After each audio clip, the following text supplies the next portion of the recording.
Hello, everybody. Today is October 6th, and it's the longest decade so far in 2020. Today we're doing government and robot. It's like March 219th. What are you talking about? I don't even know. Well, of course, the big story, and it's not really tech related, so we're not going to cover too much about Trump and his issues right now. But one thing that he does continue to have issues with is big tech. And you're like, oh, you know what? Yeah, he should have issues with that. I mean, they're out of control. They're monopolies. They're spying on us. No, those aren't the things that he's having trouble with. The things that he's having trouble with is what people are allowed to say about him online. And he continues his attack. Politico. This is reported by Politico. Keep that in mind. White House is urging Republicans launch an anti-tech blitz ahead of the election. Trump and his allies in the Senate are dialing up their offensive against Silicon Valley's liability protections. This is the Section 230. They're saying, if you do any moderation at all, that runs you afoul of Section 230. And that's not what that was meant to do. So Trump said, go get them. And ladies and gentlemen, U.S. Senate subpoenas the heads of Google, Facebook, and Twitter. What are you doing? What are you doing? How do you know it's misinformation? What's going on ahead of the election? How are you handling this? If you give, this feels very, was it Richelieu? It's like, I will, give me, 7 lines written by the most honest of men, and in them I will find something for which he will hang. These men are not honest. It's not going to take 7 lines. But I'm not sure that it's fair. And perhaps the biggest target, maybe because they have the most money among that group of evil tech companies, is of course Google. Everybody is gunning for Google. Why should the government be any different? The U.S. is readying an antitrust lawsuit against Google search engine, according to this report. Now, if you read this, after you read the other 2 articles, this looks like partisan hackery nonsense. Not to say that Google doesn't actually deserve antitrust investigations, but if you look at Google and how much they've added to their bottom line since the beginning of the thing we find ourselves in, and if you look at Amazon and how much they've added to the bottom line since since we've been in this thing, it would seem to me that Amazon should be ahead of Google in any kind of antitrust actions that are taken. And also, what is it? You don't get in a war with Russia in the winter. I don't think that they have the resources. The DOJ has the resources to pursue 2 antitrust things of that scale at the same time. So, are we really prioritizing, political things ahead of economic things in terms of antitrust investigations? Now, I know that you would not be insinuating that this is some sort of headline chase because there's an election coming up. Also, Bill Barr was involved in that last one, which I feel like is just another layer of depressing. Now, of course, those big tech companies, they are pretty much evil to the core. I mean, we have a lot of evidence that they do terrible things and are basically manipulating us to line their own pockets with no consideration of our emotional health. You know what, it's business. But it's also important to remember that white knight government who's going after them has their own demons. And by that, I mean, like Lord of the Pit, King of the Underworld, the biggest demon that you can imagine. Because when you make them mad, especially if you embarrass them or point out their hypocrisy and their evil, they will pretty much stop at nothing. Literally nothing is off the table, as we find out. U.S. intelligence sources discussed poisoning Julian Assange, the court is told. This is in The Guardian. I don't know why this isn't global news because, you headline, it's like, this is a headline sensationalist click. No, the headline's actually really tame here. A lot of really interesting and also deeply disturbing stuff has come out of this trial. We have literally learned nothing since Ted Kaczynski. Literally nothing. This was a guy working security at the embassy, and he was being questioned on the stand. So, he's under oath, and he's just trying to cover himself. He's not trying to gain anything from this. He has nothing to gain. Actually, he risks being poisoned. And he was telling them, so as soon as Assange moved in, the CIA just swarmed in like rats. And when the new guy came to power, then they immediately started cutting deals. And they have, I think they have a recording, or at least this guy reporting, and they set them all down. He's like, boys, we're moving to the big leagues. And that's when he started cooperating with the CIA. But the whole thing that drove the cooperation was like his company or something. The guy had some kind of a business interest, and they started getting contracts all over the world. And it was definitely a quid pro quo. Yeah, that's what he was talking about. They were in the big leagues. Yeah. Because now they had the big contract. So they discussed not just poisoning him, they installed spy cams in the bathroom where he met with his lawyer because he was afraid of the conference room. They upgraded the spy cams from video only to video and audio, which is just like, okay, I guess there were spy cams there all along. Yeah. And they talked about, they're like, well, we could just leave the door open. And I think the CIA discussed is like, could we somehow make that work in court? And I don't think they could. No. They also put stickers on the window to try to use the laser surveillance thing, but it turned they heard in court that Assange took countermeasures against that type of spying. But I mean, he's in an embassy. It's neutral. Like, come on. I want to It's see, not neutral. and we'll never see it, but I want to see a breakdown of the cost to the taxpayer for all of this nonsense. Yes. For one man. Well, don't forget the whole reason that he went into the Ecuadorian thing was because of the rape allegations. And so, you know, you read that when that was first breaking, it's like, I don't know, he does seem kind of skeezy. But now it's like, yeah, the whole thing, like, it's just turtles all the way down. It's shocking. It's like, I can't believe, I mean, I can, and that's sad. But, you know, we haven't grown up at all. Like, since the whole Chiquita thing and Dole and the South American thing and Iran-Contra, we have learned nothing. And that's just our history. I mean, this started way back, you know. So, by our, I mean U.S. So you might be thinking, well, yeah, the world is collapsing, and if the thing gets Trump, who knows what that looks like? You know, does Pence just lock us all down in martial law? President Pelosi. I'd also like to point out that we're recording this on a Sunday, so if something happens between now and when this releases, like, know that we didn't know ahead of time. We're not even going to talk about it. Yeah. But the point is, there's darkness on the horizon. And you might be thinking to yourself, all right, it's time to diversify my portfolio into something a little less dependent on, the American experience. Maybe you're thinking about getting into some cryptocurrency. Well, there's bad news if you're thinking about that. The IRS has set a trap for cryptocurrency tax cheats. So even if you bought a sandwich with cryptocurrency, you're going to have to declare that on your forms. Also, it's a capital gains tax when you move your crypto holdings in one crypto and out of another. Or spend it. Or buy a sandwich. Spend it is also, which is ridiculous. And I don't think it has the $200 floor like everything else does. It doesn't. So, literally, the IRS said that you have to declare it unless Congress changes it, and there is a motion to have Congress change it. But as of right now, if you buy a sandwich, you have to declare that. And they've changed the form and put it literally at the top of the form before your name.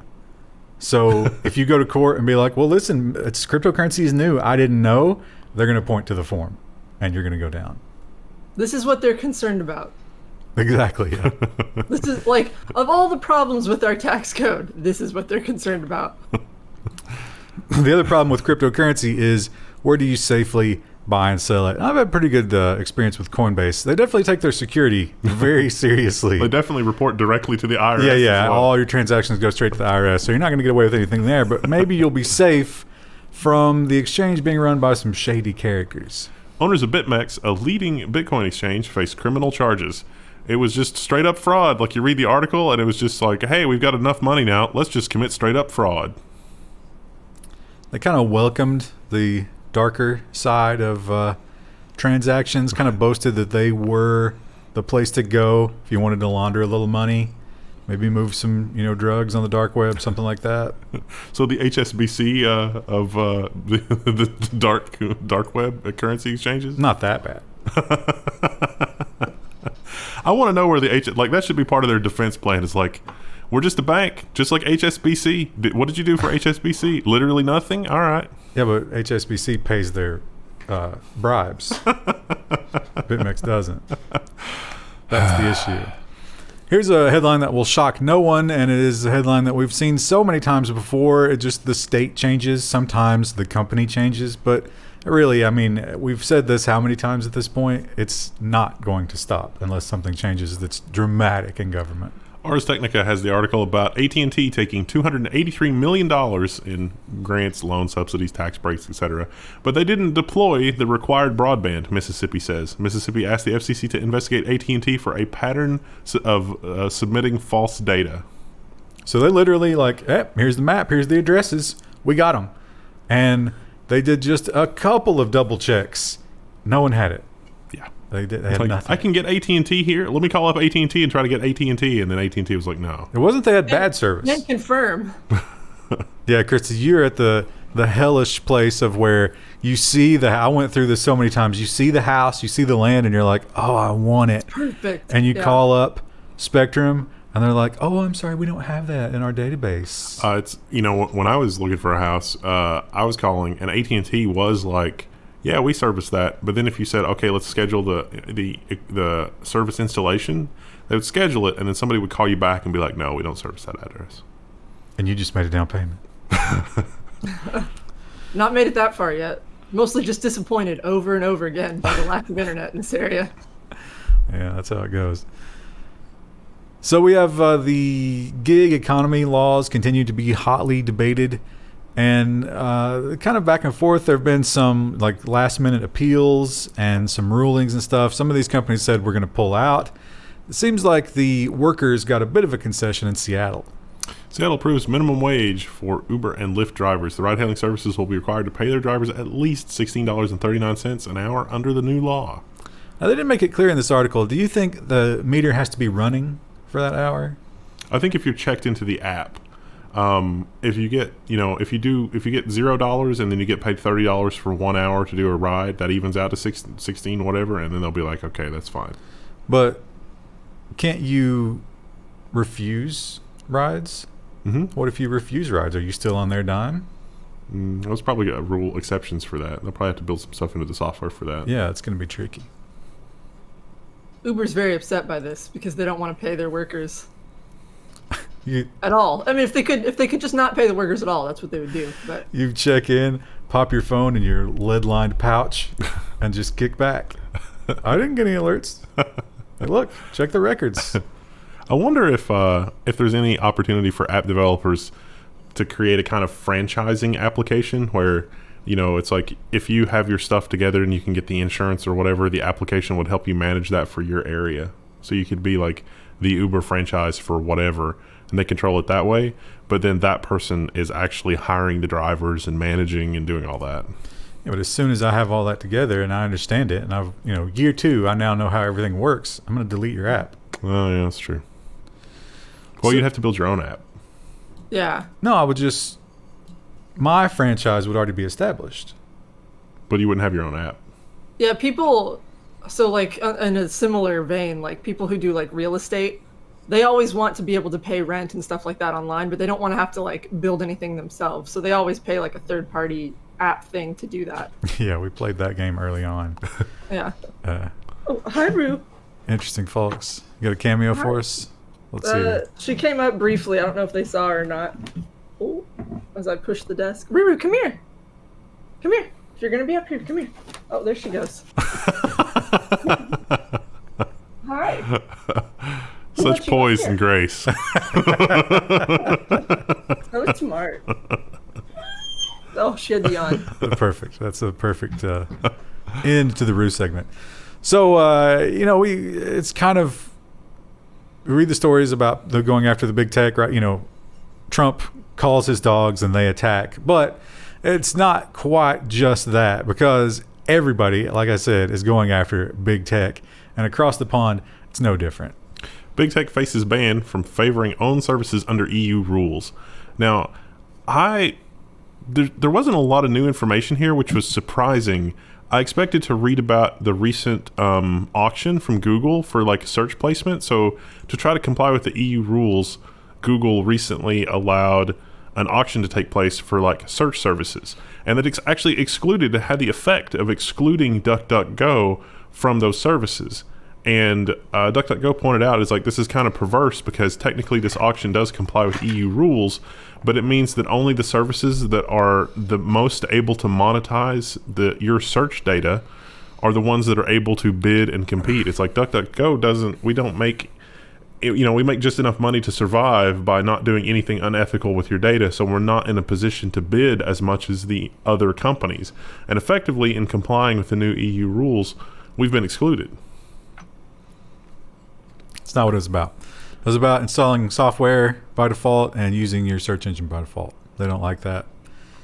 And Google, I think, can just do the bare minimum and get away from that. Well, that's what they did. That's what I'm talking about. It's like Google did this bidding thing for the default search for wherever, but it wasn't effective. It didn't actually solve the problem it was intended to solve. Oh, wait. So government made decisions that didn't help at all? What? When would that ever happen? In London, I should have put these two stories together. Uber also had an issue, and they had such an issue that London was like, you're done. Just wrap it up. You are so anti-worker that we want you out. And they appealed. Good news for them. Uber can continue operating in London after winning a court appeal. Woo! Not much to it. They just can continue while they play this out and, see who wins and loses. Good for them, I guess. It seemed to be something about like the ride share or like the ride medallions, like the taxi medallions like New York has. It's like they don't have to have one because they're a private hire service or whatever. Yeah, people are upset because those. I don't know how they are in London, but in New York they're crazy expensive. I imagine London is pretty pricey. Moving on to Huawei, they continue to have their Huawos. And this time not in the U.S. Now, if you remember in the U.K., Trump was like, you must stand with us, kick them out. And the UK was like, you know what, we're going to just kind of audit it. We're going to see where it goes. See if it's really that bad. So they did a couple of audits. I think they did one, 2018 or 2019, and then another one recently. And the engineers came back and they're like, it's not good. It's kind of bad. Yeah. So Huawei said, listen, don't worry. We're going to fix it. We're going to bring it up to your standards. Don't even worry about that at all. Huawei failed to improve UK security standards, so they didn't. This is another report. I think last week we reported that they found a major security issue, but it had already been fixed by the time they found it, so I guess it was a little too obvious. But there are still a lot of problems, and it does not adhere to any kind of security standards, so... Ouch. They are kind of desperate at this point because, they're getting kicked out of more and more places, and I think we were guilty of this. In the beginning, we reported on this. Is this just Trump tantruming? Because, of course, our tech agencies work with the NSA and stuff like that. Can it really be this bad? Don't forget elliptic curve encryption. But it's starting to look like, maybe they do have some actual issues with their security. And they're saying, please, we'll do anything. Huawei to reveal inner workings to show that they are no security threat, according to Reuters. Now, this is over in Italy. So Italy was looking at deploying Huawei 5G, and so Huawei is just saying, look, we'll let you see behind the curtain. You can see our inner workings. You can see how everything works. You'll see that there's no security issue. And technically, they're right. I mean, on the surface, there isn't anything built with a deliberate backdoor. It's just really stupid. It's like a doorman where you can walk up to the doorman and be like, hey, I'm the administrator of this building. Let me in. And it's like, you're not on the list. It's like, I don't know. That's your problem. And the doorman says, all right, go on in. Yeah, so... we'll see. They are, of course, accused of giving China a backdoor. And China is at odds with the West right now. It's all but a hot war at this point. They seem to have absolutely nothing in common. But if there's one thing that they can agree on, it's this. China's preparing an antitrust investigation into Google, according to sources. China's preparing to launch an antitrust investigation. It's leveraged its dominance of its Android mobile operating system to stifle competition, two people familiar with the matter said. Who brought up this problem? Huawei. They're taking away our operating system, and we have nothing. So this might be a little bit of sour grapes, although they're probably not wrong. And it's interesting to see that, Google is in the crosshairs, but one company that's always been very chummy with China has been Apple. And you might think, well, why does Apple get special treatment? Maybe it's because they do whatever the CCP tells them to do. Apple has removed 2 RSS feed readers from the Chinese App Store. And TechCrunch had reached out to the authors of these things, and one of them... well, they both shared information with TechCrunch about the circumstances of the takedown, but one of them was like, the CCP said to take it down, so what use would there be to appeal it? It's not going to go back up. It's an RSS reader, and the difference between these RSS readers and other RSS readers that are allowed on the store is literally where the fetching of the RSS takes place. This is how insane the Chinese firewall is. So these RSS apps have a server-side component. When you use them and you set up your RSS feeds, it's maintained in the cloud in the server. And so their server downloads the RSS feed, and then their application server is accessible in China. So effectively, you can bypass the Chinese firewall to get certain RSS readers. Other RSS readers download the RSS feed from the app. So if the Chinese firewall has blocked something, it's blocked. You can't get to it. But the other way you could, because you're effectively connecting to the application and not whatever else. This is like the GitHub problem, where there's things that shouldn't be on, that the CCP doesn't like on GitHub, and then there's stuff on GitHub that they want everybody to have, and you can't block all of GitHub because the block is not that granular. And they're not trying to hide that. They're straight up like, yeah, bypasses the firewall, it's got to go. And Apple says, yes, sir. Anything else you would like? Could I give you a foot massage? We have an ongoing battle here in the U.S. about facial recognition. And some people think it's terrible. Some people think it's great. Some people think it's racist. So we're definitely not deploying it, especially not on a government level. But in other parts of the world, they have a different idea. Although this is not facial recognition. This so is they facial say. Verification. The line between the two is more than a little blurry, but they claim that's enough to do this. Singapore and world first for facial verification. Wait, what? So you do your transaction, and instead of it recognizing your face as the start of the transaction, you do the transaction and it says prove that you are who you say you are by showing me your face. And then it verifies that your face matches the biometric facial data that they already have on file. That's not facial recognition, though. It's facial verification. Because you volunteer your face for this.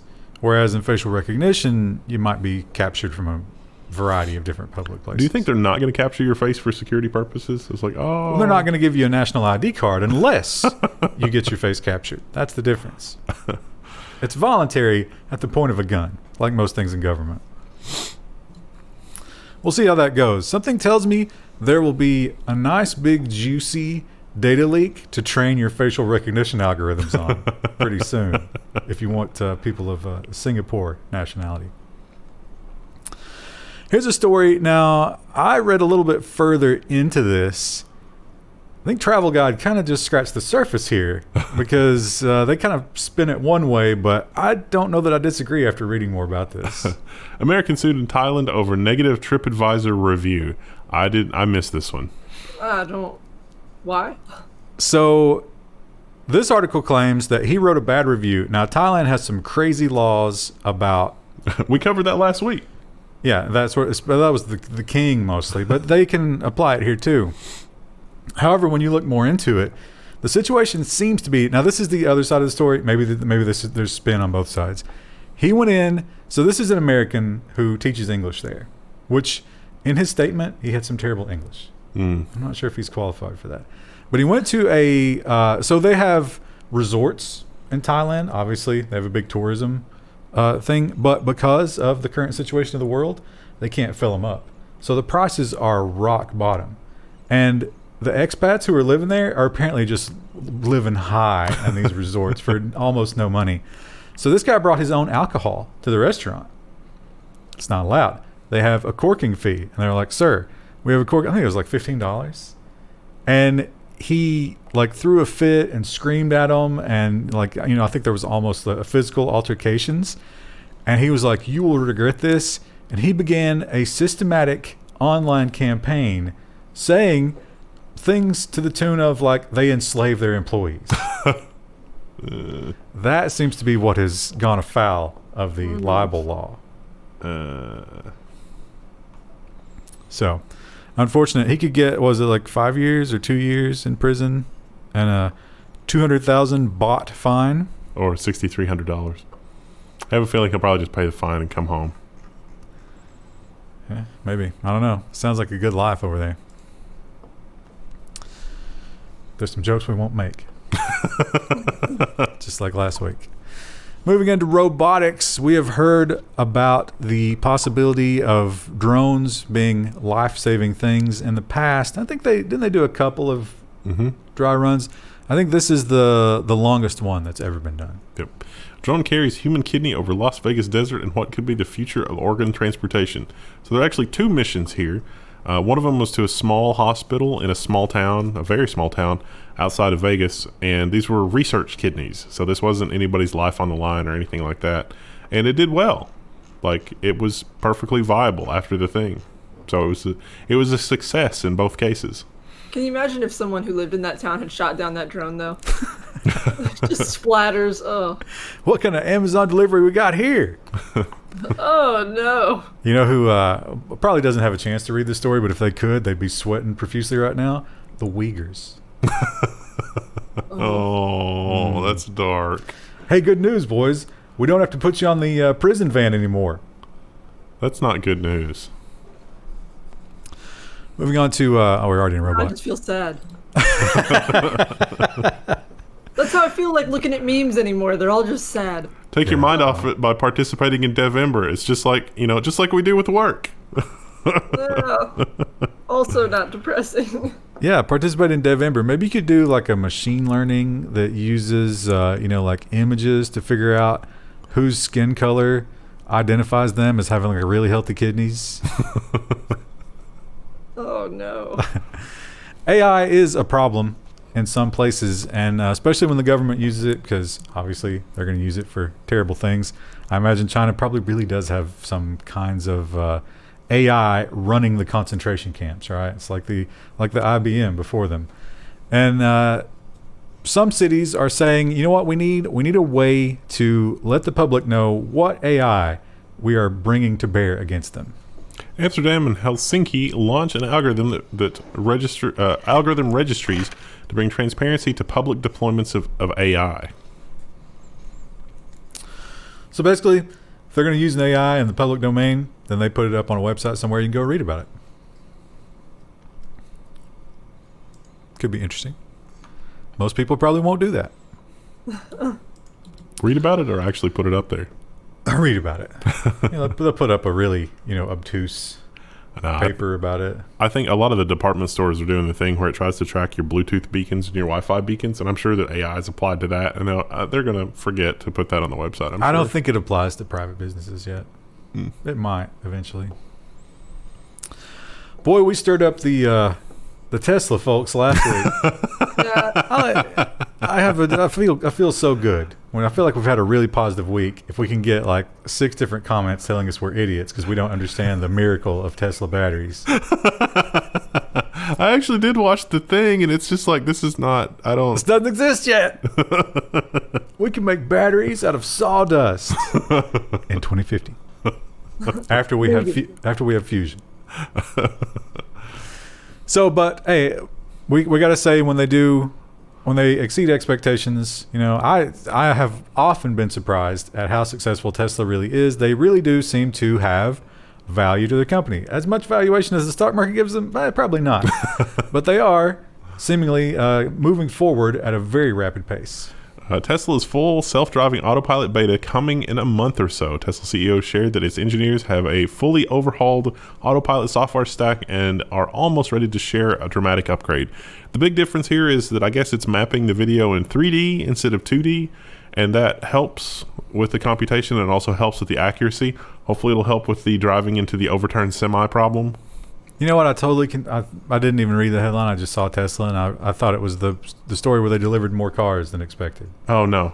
That's in the business section. I don't believe this. Yeah, I don't believe this at all. I was like, you're kind of surprising. It's like the thing. Didn't they say, was it 2017? They were like, oh, we'll totally have fully self-driving cars. Well, Musk said that he is currently using this beta, and certainly the self-drivingness is good enough for idiots to drive on the highway. But mostly, there's the odd death here and there. Isn't that the problem? Is that mostly idiots are using it? I don't want to say that Tesla drivers are weighted toward idiots, but they seem to make some really bad decisions about how to use their autopilot. Sure does seem that way, doesn't it?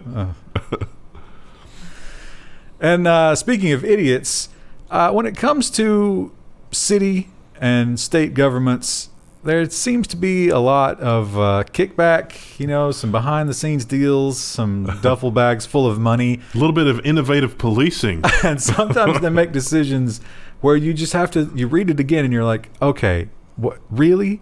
How could you possibly explain that? And their explanation of it, there isn't really one. It's just, we're going to keep doing it. Detroit has extended its contract of facial recognition program that doesn't work. The city's own police chief admits the technology misidentifies 96% of the time, and yet the city voted to extend its use. Now, I had to go back and double check.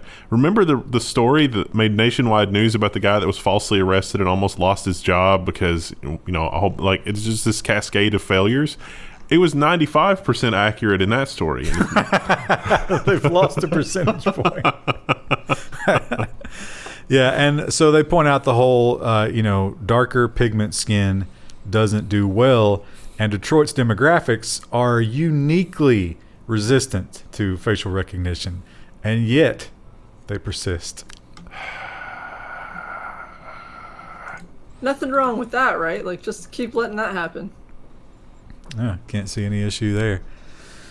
If you are aging, as we are, you have to look into the specter of your body falling apart. Wendell, you were talking about this the other day. You're getting some sort of hand pain. Oh yeah, I've been doing all the manual labor at the house, and it's like, oh wow, like just bending. I can hear the tendons in my hands.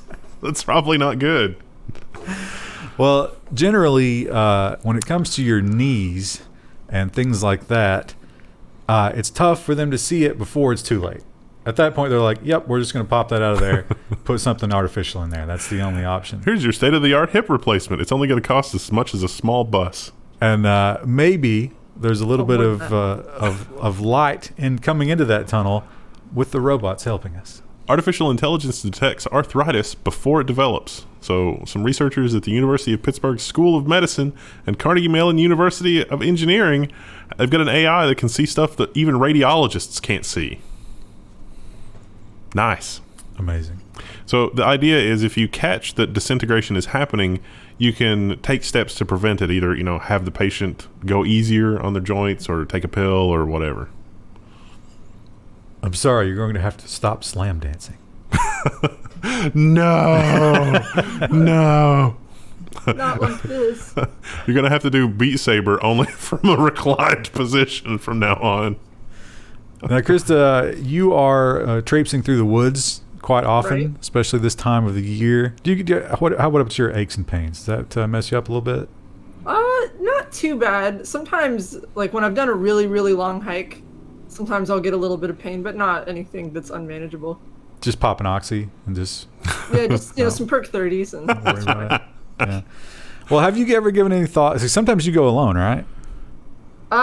Usually just day hike alone. Do you have a plan for if you shatter your femur and you're laying there, dehydrating? Pray that I have cell service. That doesn't seem like a very good plan. I usually leave like a description of my route and like the cell phone number or the number of the nearest ranger station with my husband. Well, the good news is there is a brand new technology that could, let's say that you don't break your leg. Let's say you're viciously mauled by a bear. Right. And you're hanging on by a thread. You have minutes before you bleed out. You could see something in the sky that might look terrifying in some scenarios, but it's actually going to be your savior. Jet suit paramedic tested in the Lake District could save lives. I am skeptical. I also doubt this a lot, actually. No, here's the immediately my first question. If the first jet suit paramedic slams into the mountain in a fiery crash, do you send a second jet suit paramedic to revive that jet suit paramedic? Yes, it turns into something kind of like the spider that ate the fly. How many jet suits do you go through before you call it off? Usually people don't. I mean, I guess if someone was lost, this would be useful because this person could lead them out. But like, usually people call search and rescue because it's like, oh, I have a pretty severe injury. Like, I twisted my ankle, severely dehydrated, like, something where they can't move. Like, how does that help the person who can't move and has to be evacuated? Well, this is actually in Britain, and the geography of this area is apparently particularly difficult for rescue workers. But people call them a lot. I don't know how their mountains are worse than our mountains, but... The only thing that I could think of the first time I saw the helmet rudder was the Rocketeer. Let's just say Yeah. this wouldn't work in Daniel Boone National Forest because there's too many damn trees. Like, you wouldn't even be able to see people. You just dangle a rope down to them, tow That them is- out. The Wolf County Search and Rescue, I follow them on the internet, and they did a rescue the other day where some guy, it wasn't even in like a national park, it was just on his own property. He like fell down a hillside and it was so steep they had to like hoist him up with ropes. Like he was attached to a board and hoisted up with ropes. Crazy. I don't think the jetpack would have helped him. It can be fun, although the thing I would worry about is if you didn't use the jetpack at least once a week, your skill rust could be an issue. Yeah. Because I imagine there's, a curve there. Looks pretty crazy. Also, how do you think the temperature coming out of those jets is? A lot. Is it like when we play Empyrean and you walk over a thruster and like, If you swing a foot in there, you're going to feel it, right? I'm sure the outfit has some thermal properties. But what about do you carry the other person out? I think this is just like triage. Yeah. yeah. This is it is cool to watch. It kind of reminds me of like the Iron Man suit. Yeah. It's probably going to end up, the reality is going to be really depressing in that you strap on your jets and thrust up there to watch people die because the real rescue can't get there in time. Yeah. It's a sad note to end on, but that is our last story. Yeah. It's Womp kind of womp. a sad week, so. Krista, why don't you give us... People are now very angry that I'm giving you prompts for the goodbye, which Oh, has really? only made me more enthusiastic about it. Why don't you give us a jetpack goodbye? Goodbye! How can anybody complain about that? Hello, everybody. Today is November 6th. Or no, it's not November 6th. It's October 6th. It's Not November. post-election yet. Today's business, and I instantly forgot the other one because I messed up the date. Social. So good. Now, we've been talking a lot about Amazon and their rapid expansion. They are doing quite well, so well, in fact, that they're kind of shutting out all the delivery operators, doing their own thing, building warehouses, buying up land. They're going crazy. And going into the holiday season, which is always strong for them, you could say they're killing it. As in America's small business. Not just America's small business. Yeah, not just that. Turns out they might be killing someone else, too. Serious injuries at Amazon fulfillment centers top 14,000 despite the company's safety claims. Now, I was thinking, hey, Amazon's got like 1 million employees now. 14,000 doesn't seem that bad. And then I dug into it, and it's twice as bad as comparable industries that have warehousing, like the same kind of stuff. Like if you look at the safety track record, it's according to the article and the numbers provided, it's twice as bad. So that's not good. Not only that, but they're being accused of having a really well-built system of relocating an injured worker. So if you're in the warehouse, you get injured, you might go to a desk job where you're just doing stuff for the AWS team for, ever how long it takes you to rehab your knee, and then right back into the salt mines.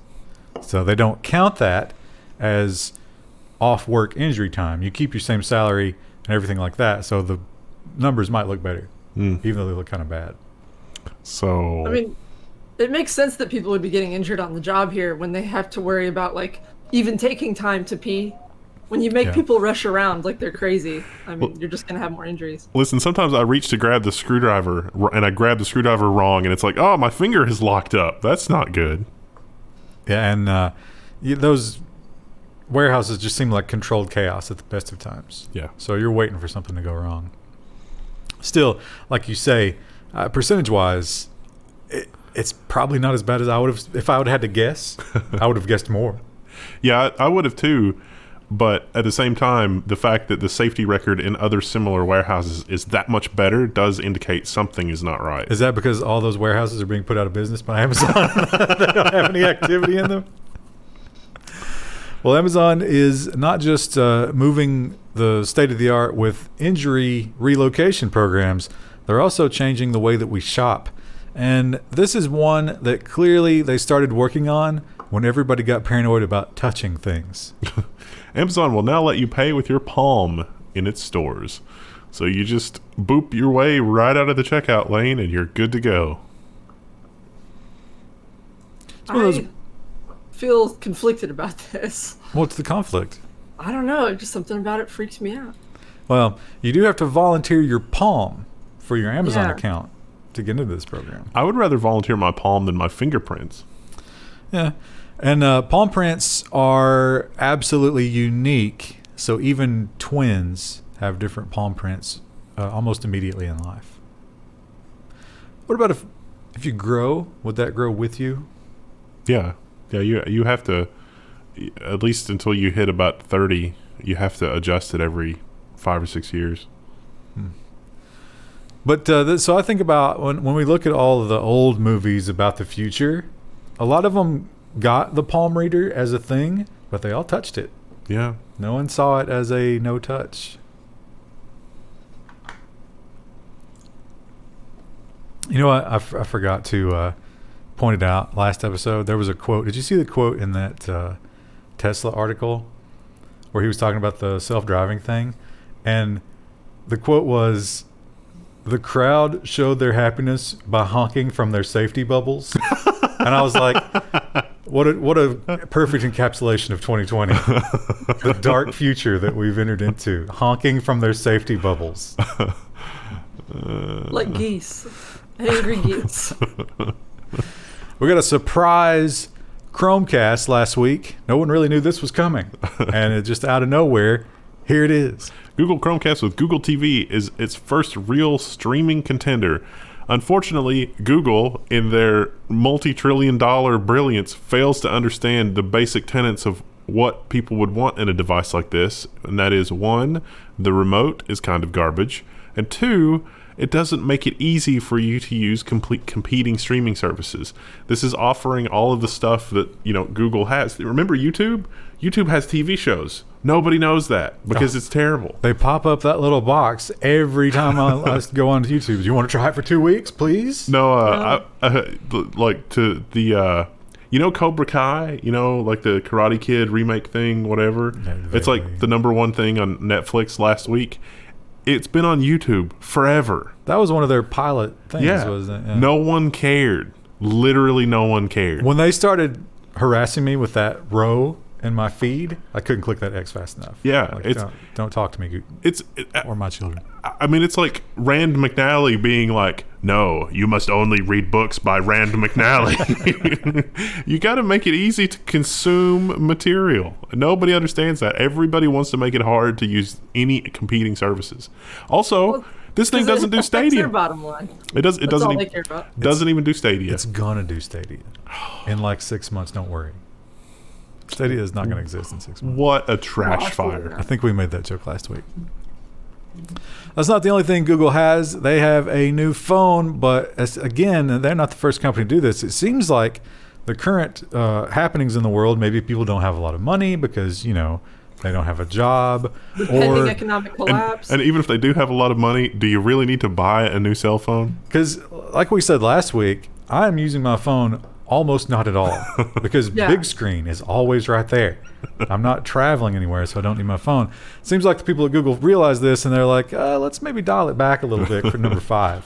Google announces the Pixel 5 for $699. Now, it's still got front and rear facing cameras. It's got some upgrades. It's got a punch out for the camera, some minor upgrades, but nothing really insane here. They also got rid of the weird 3D face scanner dot map projection thing, which was the reason that there was so much bezel on the previous generation phone. Now it's just a simple camera. Also not the newest and hottest Qualcomm chip. They cut a little bit of a corner there to make it cheap. Well, $700 is still a lot for a phone. Most people probably Yeah. won't notice the difference. Now we have the big back and forth. I know Australia, was it France was the other one? Mm-hmm. A lot of places were pushing and they're like, hey, Google, you reprint our news stories, you must pay us. And Google was kind of like, well, guys, you remember since the invention of the internet, That's how it's always worked. people have always done that, and in the past they were super excited for you to link to their content. Can we? And they're like, no, you must pay us. And insanely, Google is going to pay publishers $1 billion over 3 years for their news, according to Reuters. Alphabet's plans to pay $1 billion to publishers globally for their news comes over the next 3 years, the CEO said Thursday, except that it can help it win a powerful group that heighten regulatory scrutiny worldwide. I want to see the details of this because it depends. Like, if this is for linking to search results, that's bad. That's bad for stuff like us. It's not. It's not even Google News. It's a new thing. It's like is it are they talking about the thing when you do search results and you get the news snippet pop up? Because it sounded like that at times, but it wasn't clear what they were talking about. It's not even, I mean, they might incorporate this into that, but this is a whole new thing where the papers themselves get a little bit of editorial control. So they can shape what goes on there and how it looks and stuff like that, which to me eliminates the whole point of Google News. I use Google News because I see a headline, I click that view all coverage so that I can get more than one perspective because I don't trust any of them. You got to read 3-4 stories just to get some idea of what the whole thing might be. It was like the guy in Thailand. Yeah. If you read that story, you'd be like, wow, Thailand is just an evil, desperate government. And you wouldn't be wrong. But that story in particular had much more nuance to it. That story in particular was about one awful human being. Two. So yeah, like New York Times is going to have their own little section and they decide what goes up there and then the clicks, they get paid. I'm not sure exactly how the payment structure is, but I don't think it's going to be worthwhile. I don't think it's going to be any good for anybody. Well, and half the sites have paywalls on them anyway, so it's like, ugh. Yeah. And they're probably just going to give you that tiny little snippet of the paywall story and try to lure you in.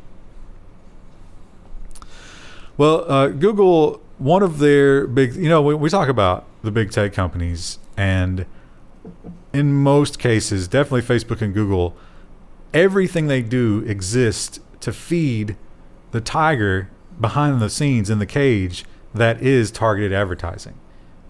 All these wonderful free tools that we've been using for decades, we really didn't think about it. If we had thought about it, it's kind of obvious. But we were just, it's like, oh man, website analytics. Look how amazing look at these graphs. All I have to do is just put this JavaScript file in there. And we really didn't think about like, oh, what are they doing with all this We data? need to put like buttons on this webpage. Exactly. It's totally not going to fuel a global meltdown. But it turns out that's destroying society. And thankfully, Cloudflare says that they have a solution. Can we trust Cloudflare? Maybe more than Google. Cloudflare's privacy crusade continues with a challenge to one of Google's big data sources. Now, yes, Cloudflare is going to do analytics and stuff's going to happen with analytics and blah, blah, blah. That's all here. That's all good. I thought that there was a much more interesting and dark aspect to this, which is, the EU data regulations, and they say they don't want EU data to leave the EU.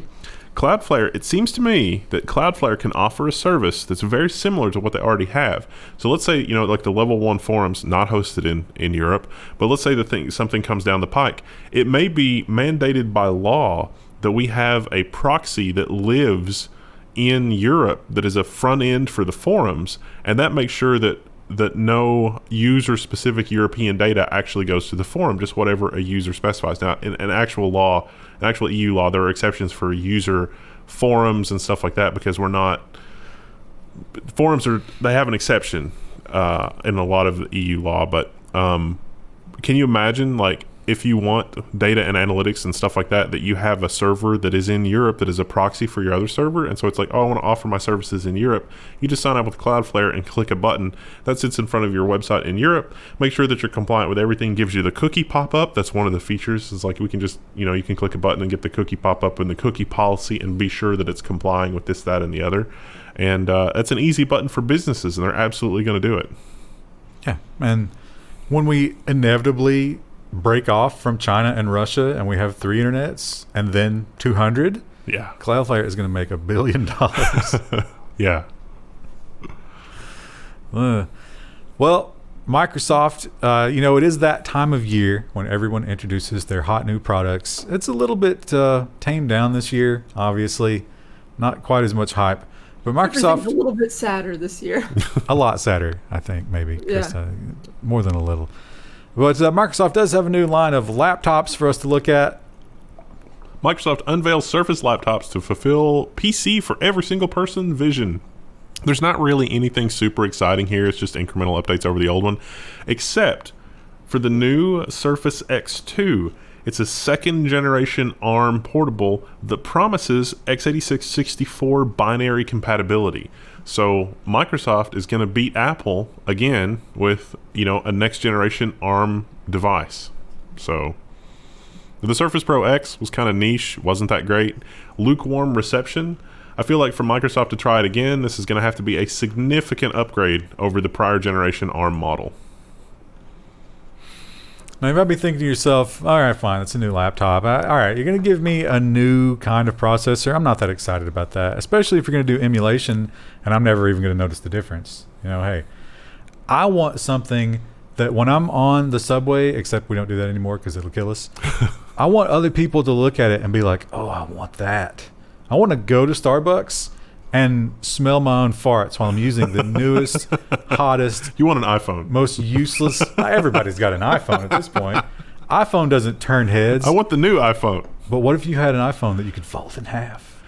The world's first foldable PC is now available to order from Lenovo. This is, what do they call it? The ThinkPad something? Or ThinkBook. Yeah. A bunch of ThinkBook. Yeah, so look at that. They also have a new thin and light ThinkPad.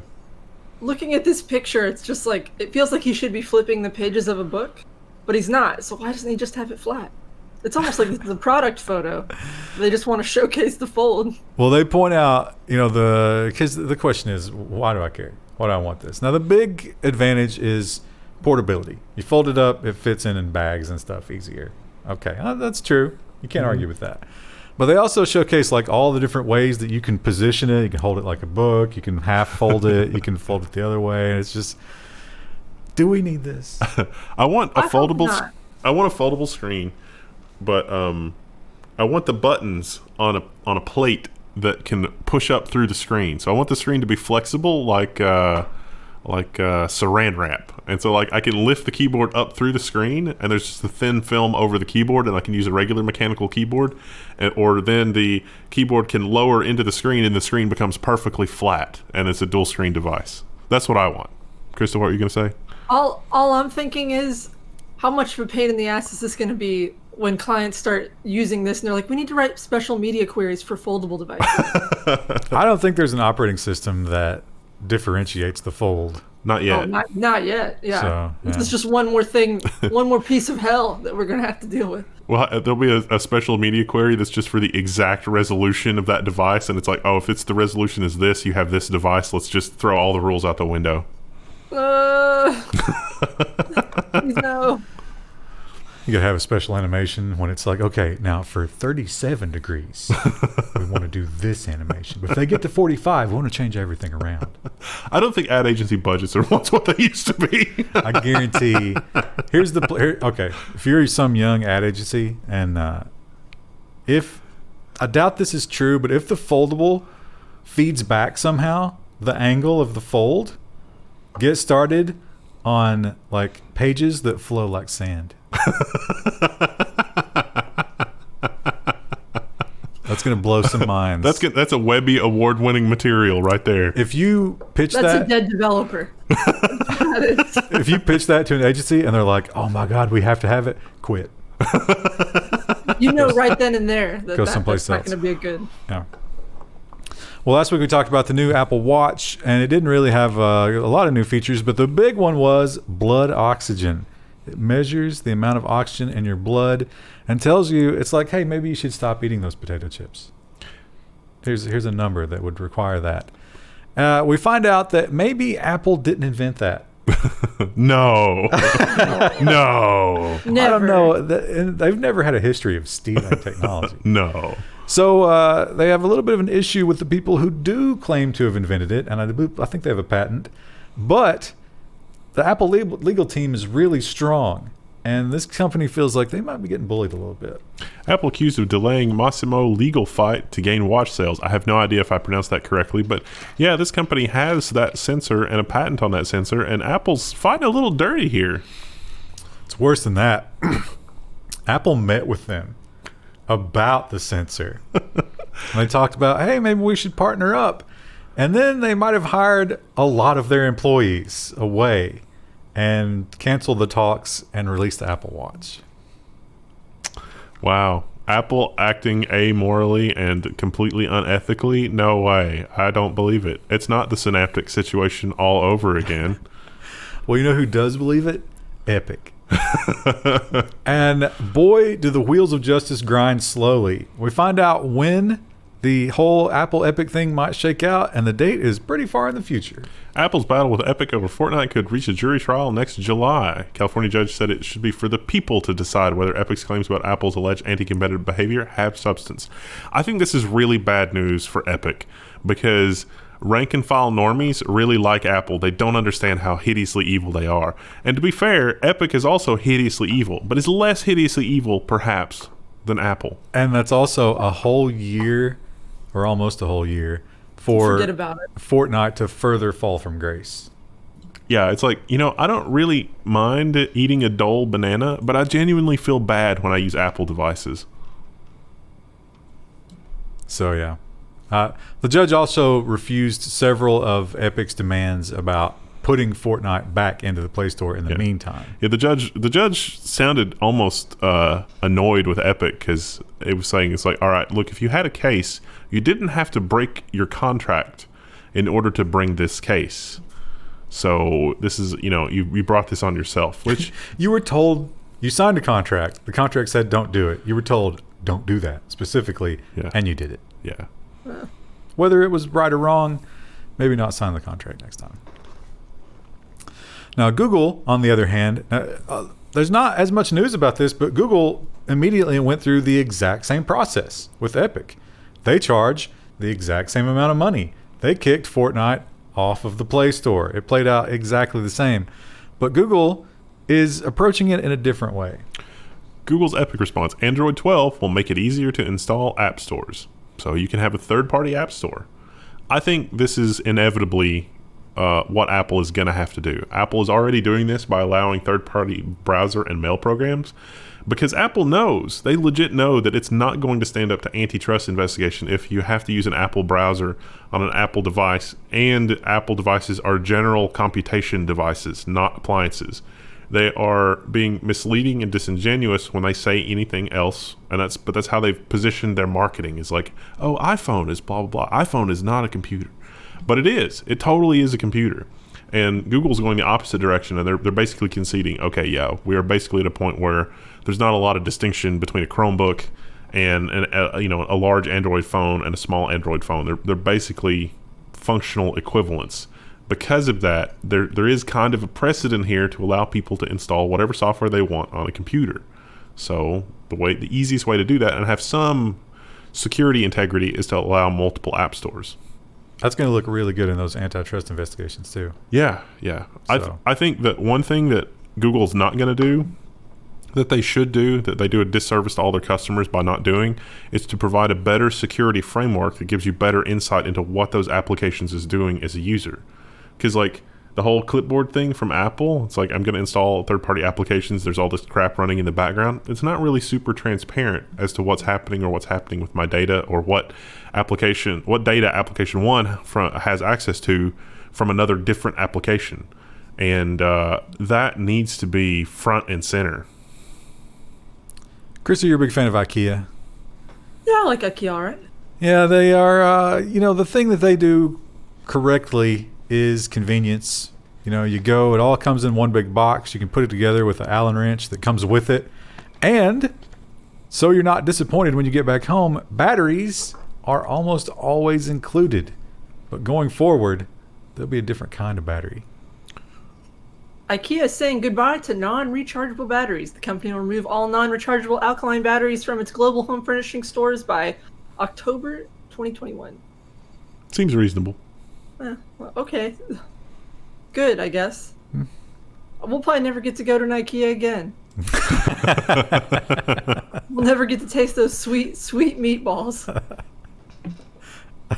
And the lingonberries. Instead, we'll be eating human meatballs. If we're lucky enough to find some breadcrumbs. Zoom is, I had to have a Zoom meeting this week. It was terrible. But it's, it's still dominating our lives, and it seems like more and more people are calling Zoom meetings, and like a lot of meetings, I'd say, what do you think, 50% are unnecessary? 75. 75. And it seems like any attempt to curtail that just doesn't work. Something about human nature. The boss says it's okay to take a break from Zoom. Why are you still doing video calls? So this is from the Wall Street Journal. I think the Wall Street Journal is kind of talking about something else, though, because some people that I guess are not used to working from home or not even used to working on something where they need long periods of concentration, they just sort of Zoom all the time because lonely. Like one of the examples was somebody who just, left the Zoom on just so people would see that they're working. And it's like, you're not accomplishing anything with that. So yeah, they're trying to have blackout periods for there's no Zooming during this time. A client of mine, they do Friday afternoon Zoom lunch. Like they all eat together, and I'm like, wouldn't that be obnoxious to hear in a mic? Like, I guess they do it. Everybody's muted. No, I mean for years I've always tried to like schedule meetings during one part of the day, and then like I try to reserve the other half of the day just for actually getting work done, and that mostly like that works pretty well because otherwise like I'm dealing with all the distractions and nonsense one part of the day, and then it's like I feel like I can breathe and concentrate during the other part of the day. But then people are like, I scheduled this at this meeting and it's the only time that it can be, and it's right then, and it's like, all right, well I guess I'll have a meeting then. And then just like the dread for the meeting, and if I get in a groove working on something, I'm gonna forget about time and miss the meeting. It's just really frustrating. Turns out meetings are frustrating. Agreed. Now we have the great rhyme. I don't know if you can prove that it's true. It certainly seems empirically that it is. That if you get woke, you go broke. And Disney seems to be feeling it. Google has had their issues. Facebook certainly. A lot of uprisings there that they would rather not have. Amazon, of Spotify? course. Spotify. Oh, the Joe Rogan thing. Yeah. Welcome refugees from Spotify. We're working on it. I don't think we'll ever be as large as Joe Rogan, but we're working on it. So some companies seem to have recognized this, and they have taken what they call apolitical stances, which basically means I don't care what you think or you believe. Just do the work. Deal with that on your off time. Think and believe on your off time, I think is the slogan. So it's going to be difficult to weed those people out. If you just get rid of them, you're definitely going to face backlash. So what do? Coinbase has a solution that I think might actually work. Coinbase offers a severance package to employees unsatisfied with its apolitical mission. Like, look, Coinbase is not going to get involved in ABCXYZ. We're here to be a financial institution, basically. I'm summarizing. Financial institution is not really the right way to say that, but whatever. And I think they would call themselves that. They're offering a very generous package. It's like, look, don't work anywhere that you can't be happy, which is a very enviable position. I mean, almost borderline unrealistic. So they're offering 4 months if you've been there for less than a certain amount of time. I think it's a year, and 6 months if you've been there for a year of salary and COBRA insurance. That's a really nice package. It gives you plenty of time to figure out what you want to do with your life. Or, what gender you want to be, or what race you want to be, or whatever it is. You can finally write that book. Or work on the Devember challenge. Imagine how many angry tweets you can tweet at Trump during that time. You can't read those tweets right now. I'm sure someone's reading them to him. Starlink is in the sky. It is pumping data down to lucky people. We're not on that list, unfortunately. Womp womp. Yeah. But certain emergency responders are, and they're weighing in on how they feel about it as people who have used other satellite internet services. Washington's emergency responders first use SpaceX's Starlink internet in the field. It's amazing. Yeah. So the guy talks about how just like usually set up for a satellite link takes forever, but this you just throw it on the ground and spend 5 or 10 minutes getting it set up, and then you've got coverage. So it's not like mobile, but it is mobile because they can set it up. And Washington's got a unique problem because a lot of its wooded areas have zero cell phone coverage, So if they need to offer like a microcell or Wi-Fi in an area or something like that, they need this because there's literally nothing else. And historically, they've done it with satellite connections, but it's the geosynchronous satellite connections. So your ping time goes from what they reported in the article, which was about 20 to 30 milliseconds, which is what Elon Musk claimed, which is amazing for satellite internet, to 600 plus 750 1 second ping times for that geosynchronous satellite is not unheard of. Pretty cool. If you're out there fighting those fires, you got to check your Tinder while you're out there. What an amazing Twitch stream. There's thousands of viewers. Sergeant Dan is putting out the forest fire. I'm just praying that, it lives up to the hype. It continues to live up to the hype, and then it comes here. Spectrum and AT&T are going to have to get off their arse. Or pay more to the government.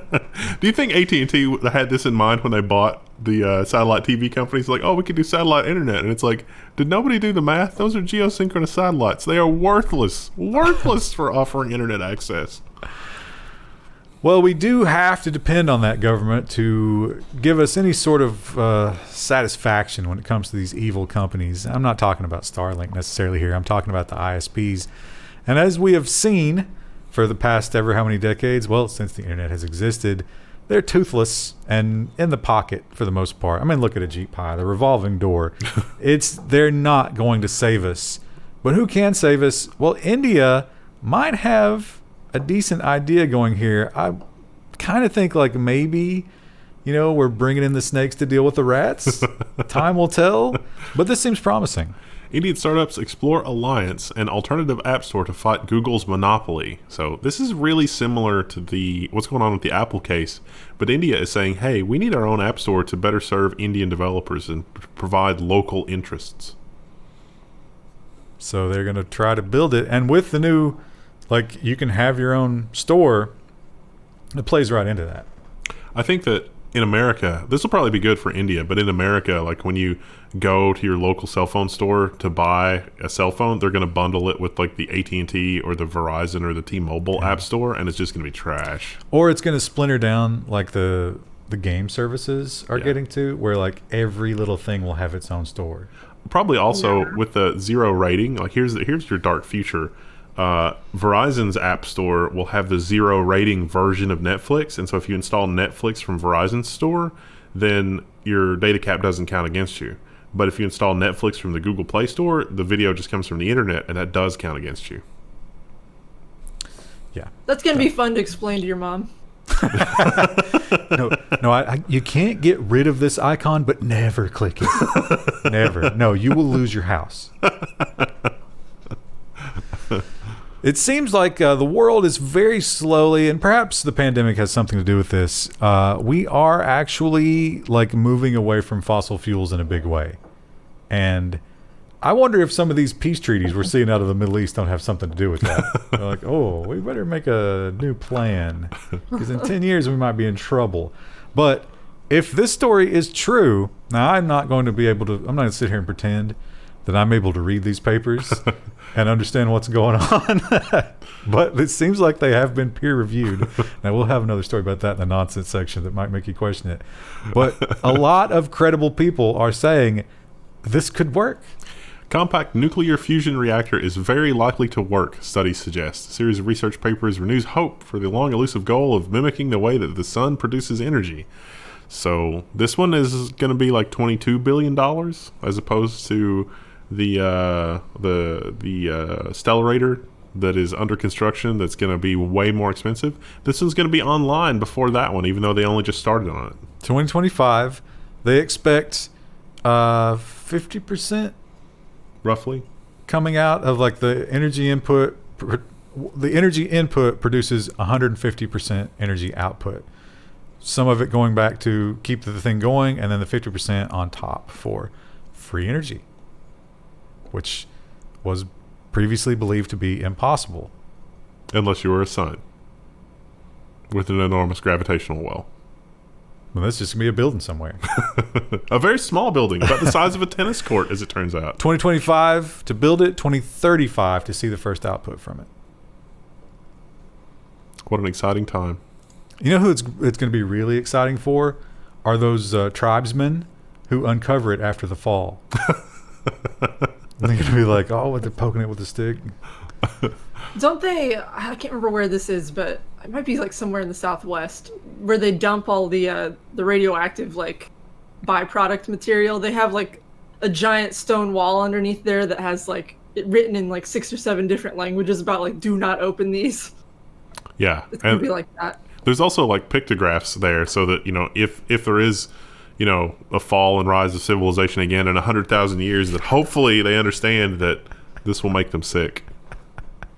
I mean, I'm sure the Egyptians thought about that too when they did that stuff with the pharaohs, and we've just dug right on in there. So we'll see. There'll be some, like it won't be pure. We'll retain some of our knowledge, and so they'll be like, I don't know. They seem to be afraid of invisible ghosts here. Pop it open. Let's see what it is. Those poor people, they didn't understand anything. This civilization was named radiation. So I love this image. Krista, you could dream of making a great image like this one day in your career as a graphic designer. It's fantastic. It perfectly communicates what Nikola is. Nikola's deal with GM was supposed to close today. It didn't. Oh. And the photo here is the car evaporating into the wind. This is the Badger. Remember, it's like, oh, this is an electric truck. The truck use case is really hard for electric vehicles because you need that power to weight ratio that lithium-ion batteries just don't have. Until we get those sawdust batteries, it's going to be a little bit of a problem. So they asked GM and Nikola about this. They didn't give them any details, but they did confirm no deal has been made. Some of the websites have changed since then to remove some things, so it's looking like maybe bad times for Nikola. Yeah, like this headline: Nikola's having a bad month. Same. And it's only the 7th day. So yeah, see, now they did do some press releases like, it's not a big deal, don't worry about it, but it seems like it's a big deal and they should worry about it. Yeah. Does this mean that Nikola this entire time was just a smokescreen to add fear, uncertainty, and doubt to the entire electric vehicle industry? I don't know, but I mean, I've said it before. I am constantly amazed that no one has stepped up to Tesla at this point. They just keep running uncontested. No one can do it. Well, do you think too though, like, is it just because they're getting all those subsidies? Like, no one can pour as much cash into it but to get it done? I think you could get your own subsidies as long as you offer something similar. I think GM has dumped a lot of money into electric vehicles, and it's just none of it actually moved the needle forward on the technology at all, apparently. Well, one company that's not afraid to take risks, you got to give it that to them. I mean, they will come out with a crazy new thing, and sometimes it kind of flops, but sometimes it takes over the world. And then they do that thing where they don't make enough of them. I guarantee you there will not be enough of these. No. This sounds crazy, but it might be the product of the year. Nintendo's challenger to Microsoft and Sony is a remote-controlled car. So you got to watch the video on this because it's mind-blowing. It's a little remote-controlled car with a camera. So the Nintendo games where, like Mario Kart, where you're like driving the cart around. This is an augmented reality version of that. You set up some cardboard like things for the car to drive through in your house. And then the Nintendo thing sets up the course, and then you literally drive the course with your car. You get the pickups. Yeah, you get you're watching on the Switch, I guess, and you get the augmented reality. So you see your house, but you see the pickups as well in graphics. There are going to be incredible cat videos that come out of this. I can't wait for those.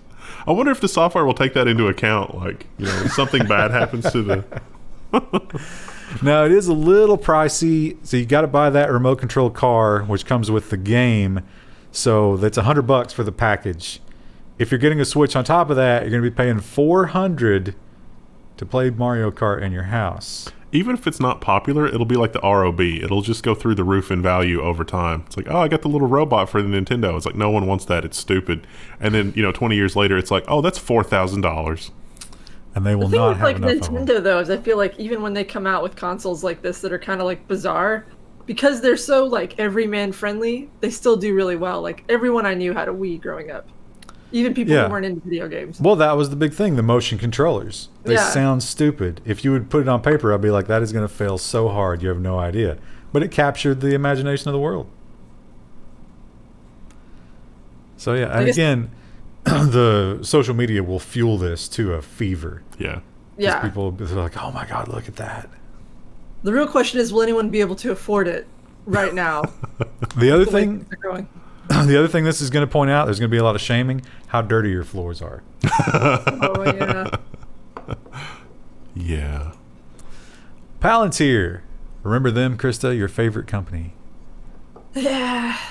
They are spying on us and making a lot of money doing it. Now, we didn't know exactly how much money, but now we kind of do because they've gone public.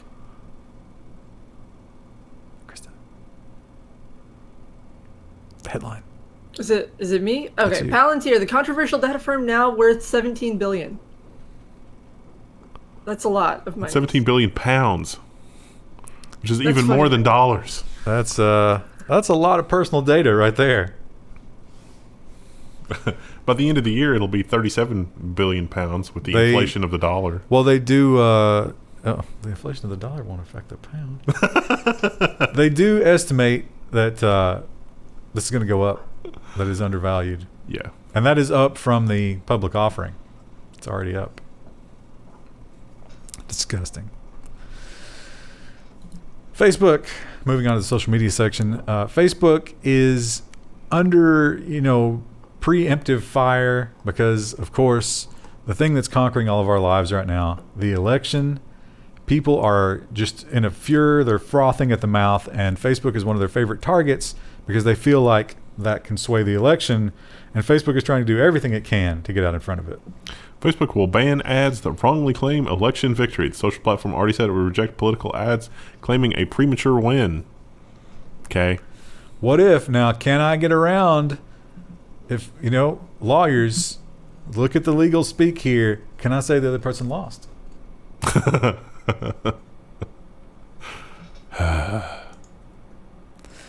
Another thing that they did, it's the exact same website, exact same layout. This is not exciting to me, but I guess maybe some people will enjoy it. It seems like this could be a bad thing if I have a different group of people, like Facebook. Like Krista, don't you do this where like Facebook is your family and stuff like that, but then like Instagram is your hip young friends? I mean, I don't have an Instagram. I just use Facebook to keep up with family. Generally, that is the divide, though. Like, I don't know a whole lot of old people on Instagram. So some people, this might be poisoning the well. Yeah. Facebook launches cross-platform messaging on Instagram and Messenger. Great, I guess. We reported on this a couple of weeks ago. It's just now it's live. Not Who for asked everybody, this, though. I They're want rolling to it know. out Like, slowly. was there ever a user who was like, "Man, I wish I could sync up both of those"? No, I think this is part of their like whole pretend that we didn't just buy all these other programs to hold up our failing social media and just call everything Facebook. Like that whole campaign. Which might work and might not. You might be diluting instead of expanding. Have you watched The Social Dilemma yet? I haven't watched The Social Dilemma. I haven't either. No, me either. I've heard people talk about it. It does sound interesting, but I feel like, and I'm not trying to be elitist here, but I feel like a lot of people will be surprised by what's in it. I don't think I would. Yeah. I don't think any of us would. Anyone who's watched this show, would not be surprised by what's in there. Yeah, I think I would probably watch it and be like, well, you forgot this thing. Because we're constantly talking about this stuff. But it doesn't mean that they're happy about it. Facebook rebuts. It's rebuts. I Rebuts The Social Dilemma, a popular Netflix documentary. So I don't disagree with Facebook's arguments here. Some of them, but at the same time, it's like The Social Dilemma capitalizes on how awful people are by pointing out that how awful people are is magnified by having a facility like Facebook that's available. And Facebook makes money by getting people outraged enough to remain engaged with the thing. So they're both describing things that are awful in different ways, but ultimately the people that are on the platform are the problem.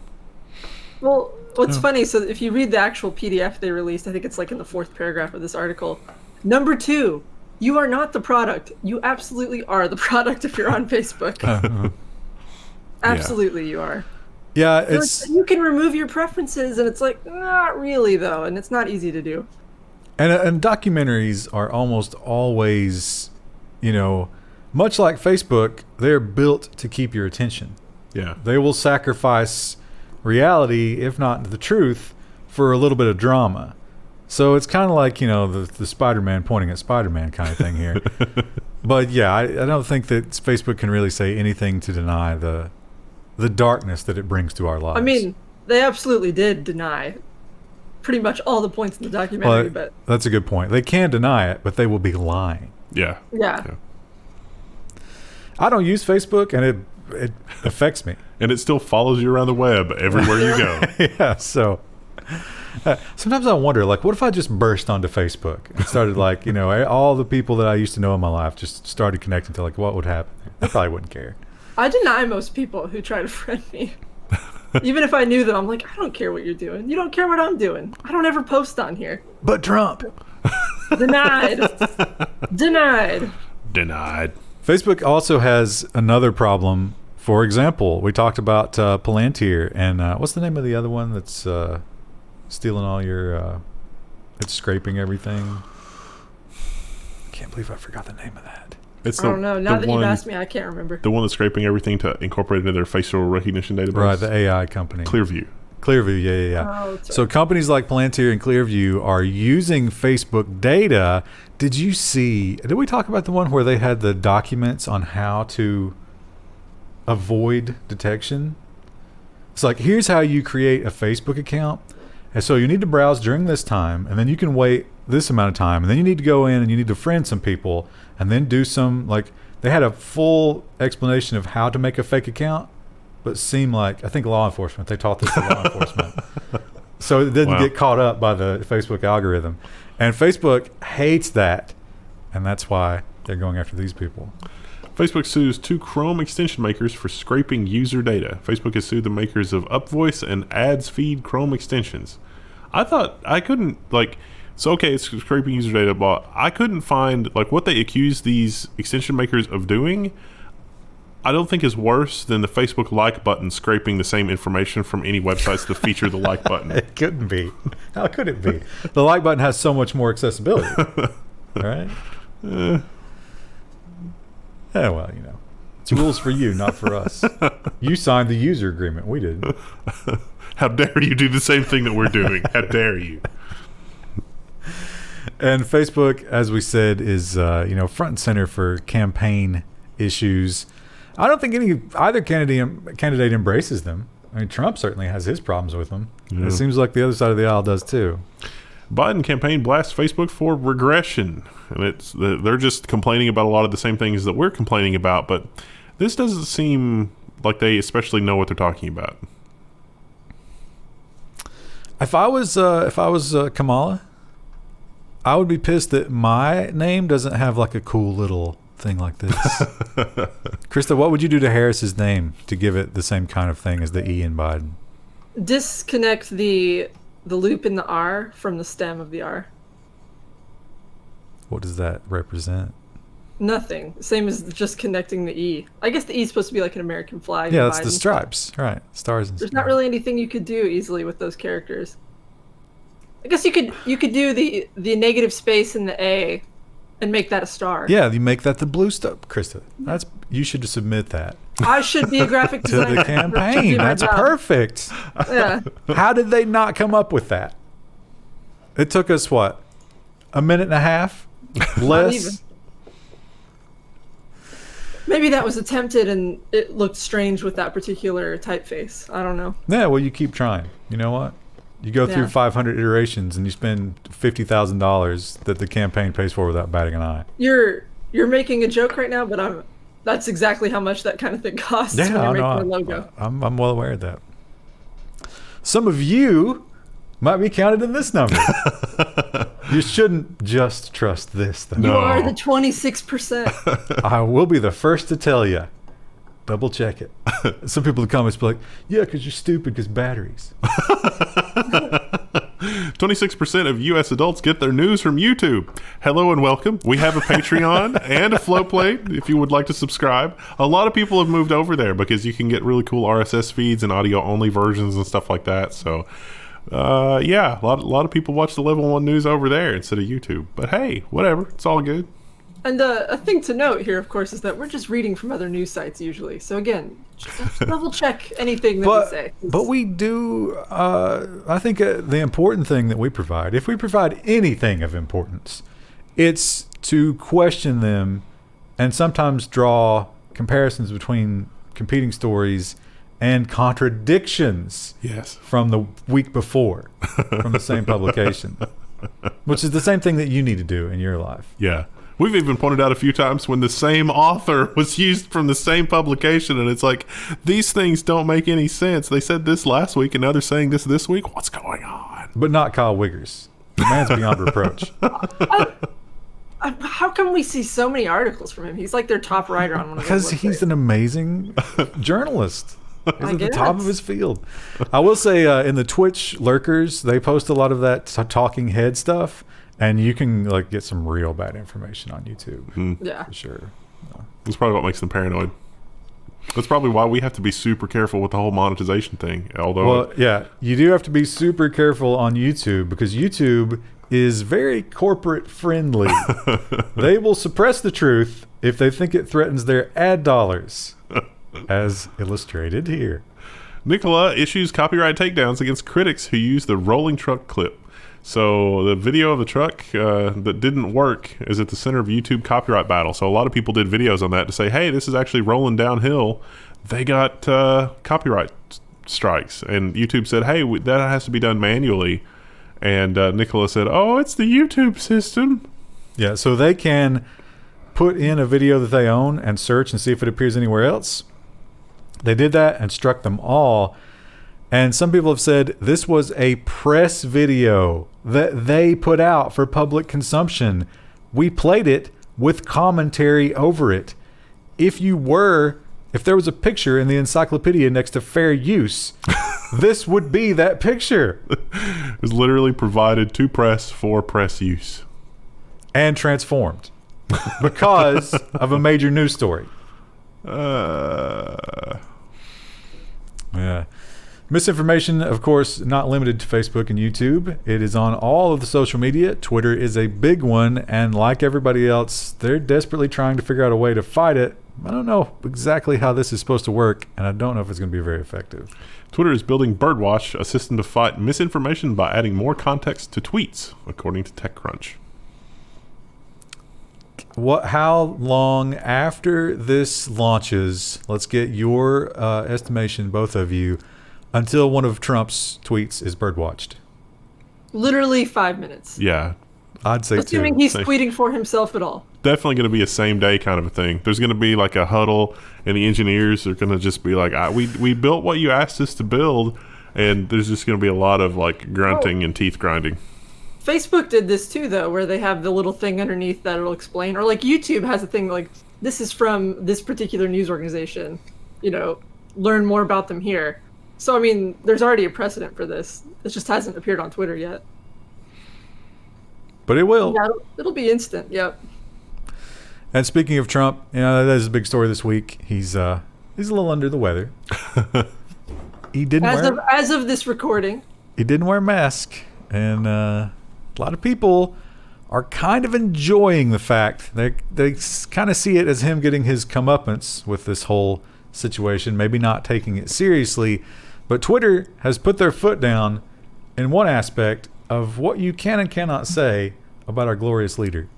Twitter says you cannot tweet that you hope anyone dies from the thing. It's like the exact quote is, content that wishes, hopes, or expresses a desire for death or serious bodily harm, fatal disease against any individual is against their rules.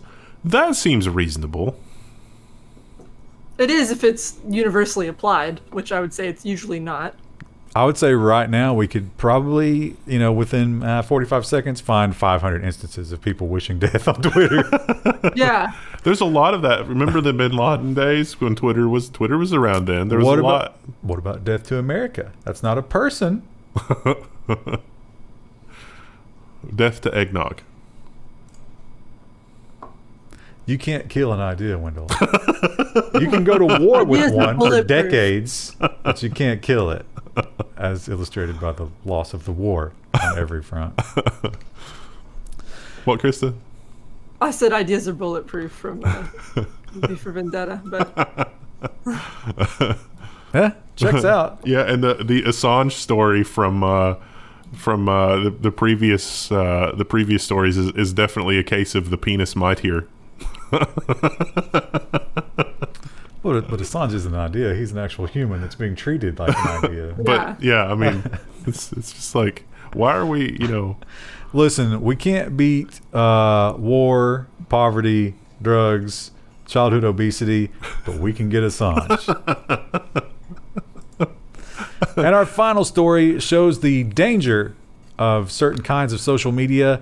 And, it's not like it was in the old days, but there could be some people using this who don't want it to be known that this is their lifestyle. And that could be very unpleasant if certain people find out. A security flaw in Grindr let anyone easily hijack user accounts. Yeah, it's bad. It's real bad. Ouch.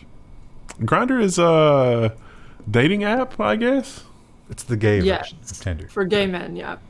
Is it just men? I'm pretty sure it's just men.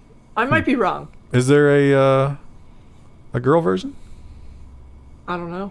Scissor? I knew that was coming. Apparently this has already been patched, but so if you're a user of Grindr, I guess you're okay. But never mind. The article says gay, bi, trans, and queer, so I guess that could be any direction. I always assumed it was just gay men, but I must have been wrong. Yeah, it's because you're a bigot. Well, and we were also trying to set up for the joke more than actually being serious. So, now the question is, would SCISSR get caught by the YouTube algorithm as we use it as the title? Probably not. But it'll be added.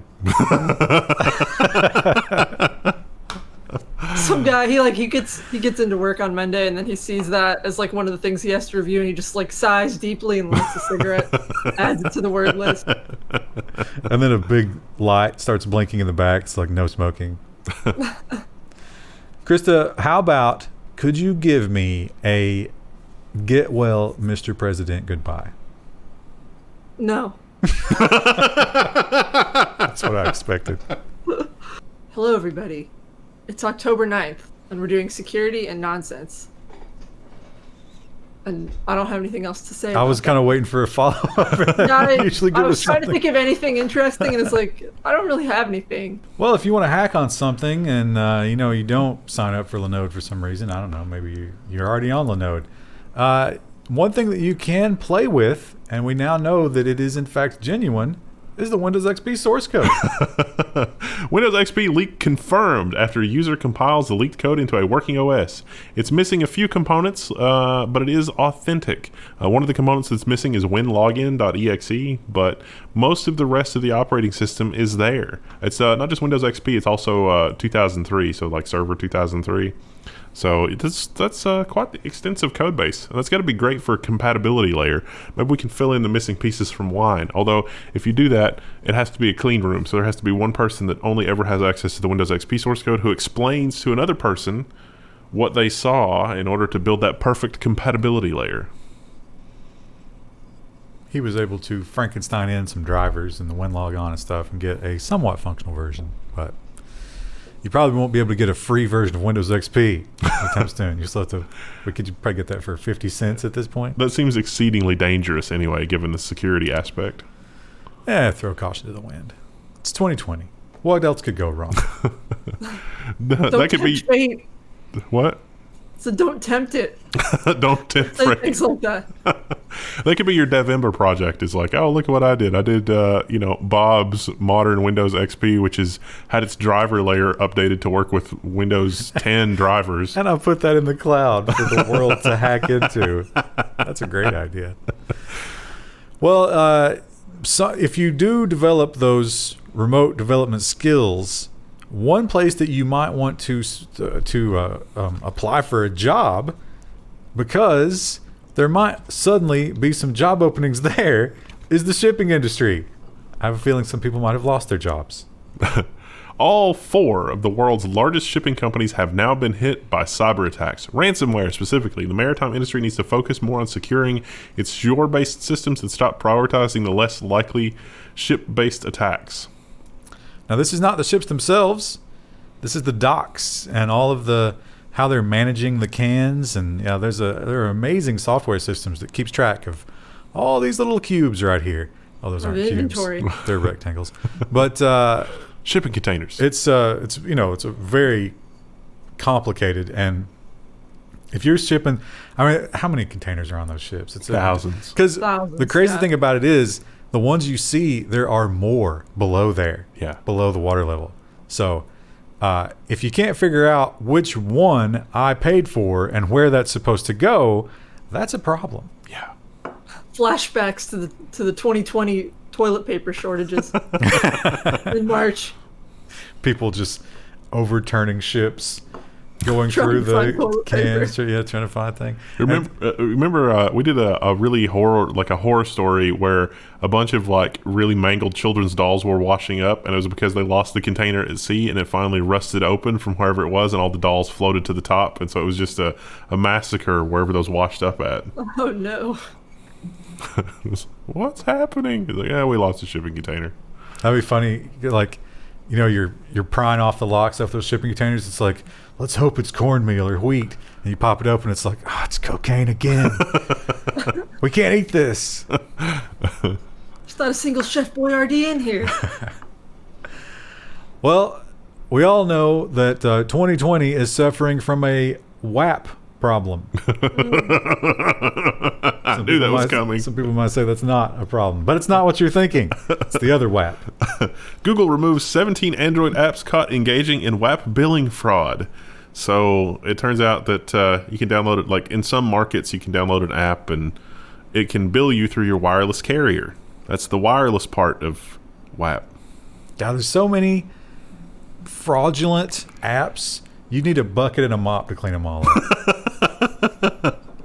You've been holding on to that one, haven't you, all week? I just came up with that one. I'll have you know. Thank you very much. I did think about the intro when I read it originally, though. I mean, how could you not? How could that acronym not be burned into all of our brains at this point? Yeah. Well, one thing about technology is one of the excuses that we constantly give in terms of why we can't have certain nice things in technology is think of the children. How will we care for the children? And it seems like schools have no way of protecting the children from a new kind of threat. A hacker published thousands of students' grades and private information after a Nevada school district refused to pay a ransom. So this is let this be a lesson to you that sometimes, when the ransomware is in there, it's like, oh, we don't have any evidence that they took anything. They took stuff. They interviewed the FBI here, and the FBI was like, why? Did you advise them to protect the children? And the FBI was like, no, don't pay ransomware. Yeah. Fun fact, if you pay the ransomware and it ends up in Iran, you will get a visit from the State Department. So that's exciting. We are, I think it's kind of calmed down a little bit, especially leading up to the election. I don't think anybody wants to make waves, but there is a concerted effort in this country to defund the police. I don't know exactly what we're trying to accomplish with that, but it's definitely happening. And I imagine even if you're not defunding, you're probably worried about big headlines that say that you're increasing funding or renewing funding or something like that. And so those police, when they need certain tools, are forced to get creative and bypass the whole process of checks and balances. A police charity bought an iPhone hacking tool. Wait, how? And then gave it to cops. Yeah, because we always do these stories, and it's like, now, not everybody can buy these things to hack into iPhones. But it turns out a police charity apparently can. All these guys are retired cops that run these things, so they have the connections. I don't know if it's legal, but they've got the Rolodex to do it. They don't know either. This was they don't care. This was a gray key, and it was $17,000 a year, I think. And sure enough, picked it up, passed it on over to the cops.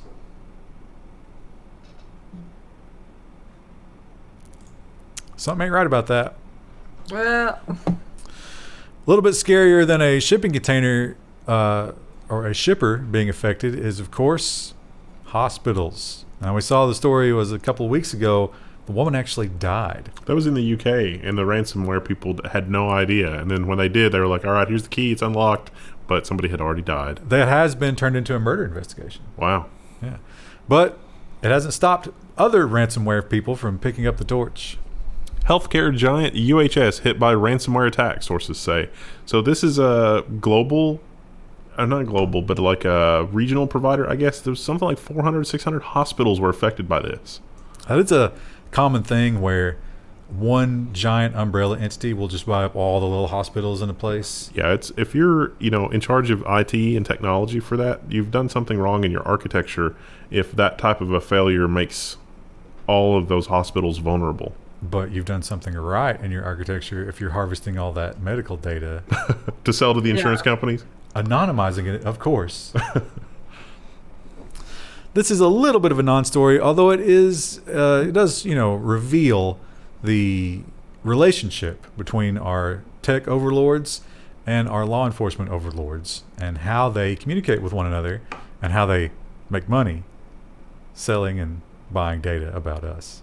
This is how police request customer data from Amazon. They've got a copy of the form.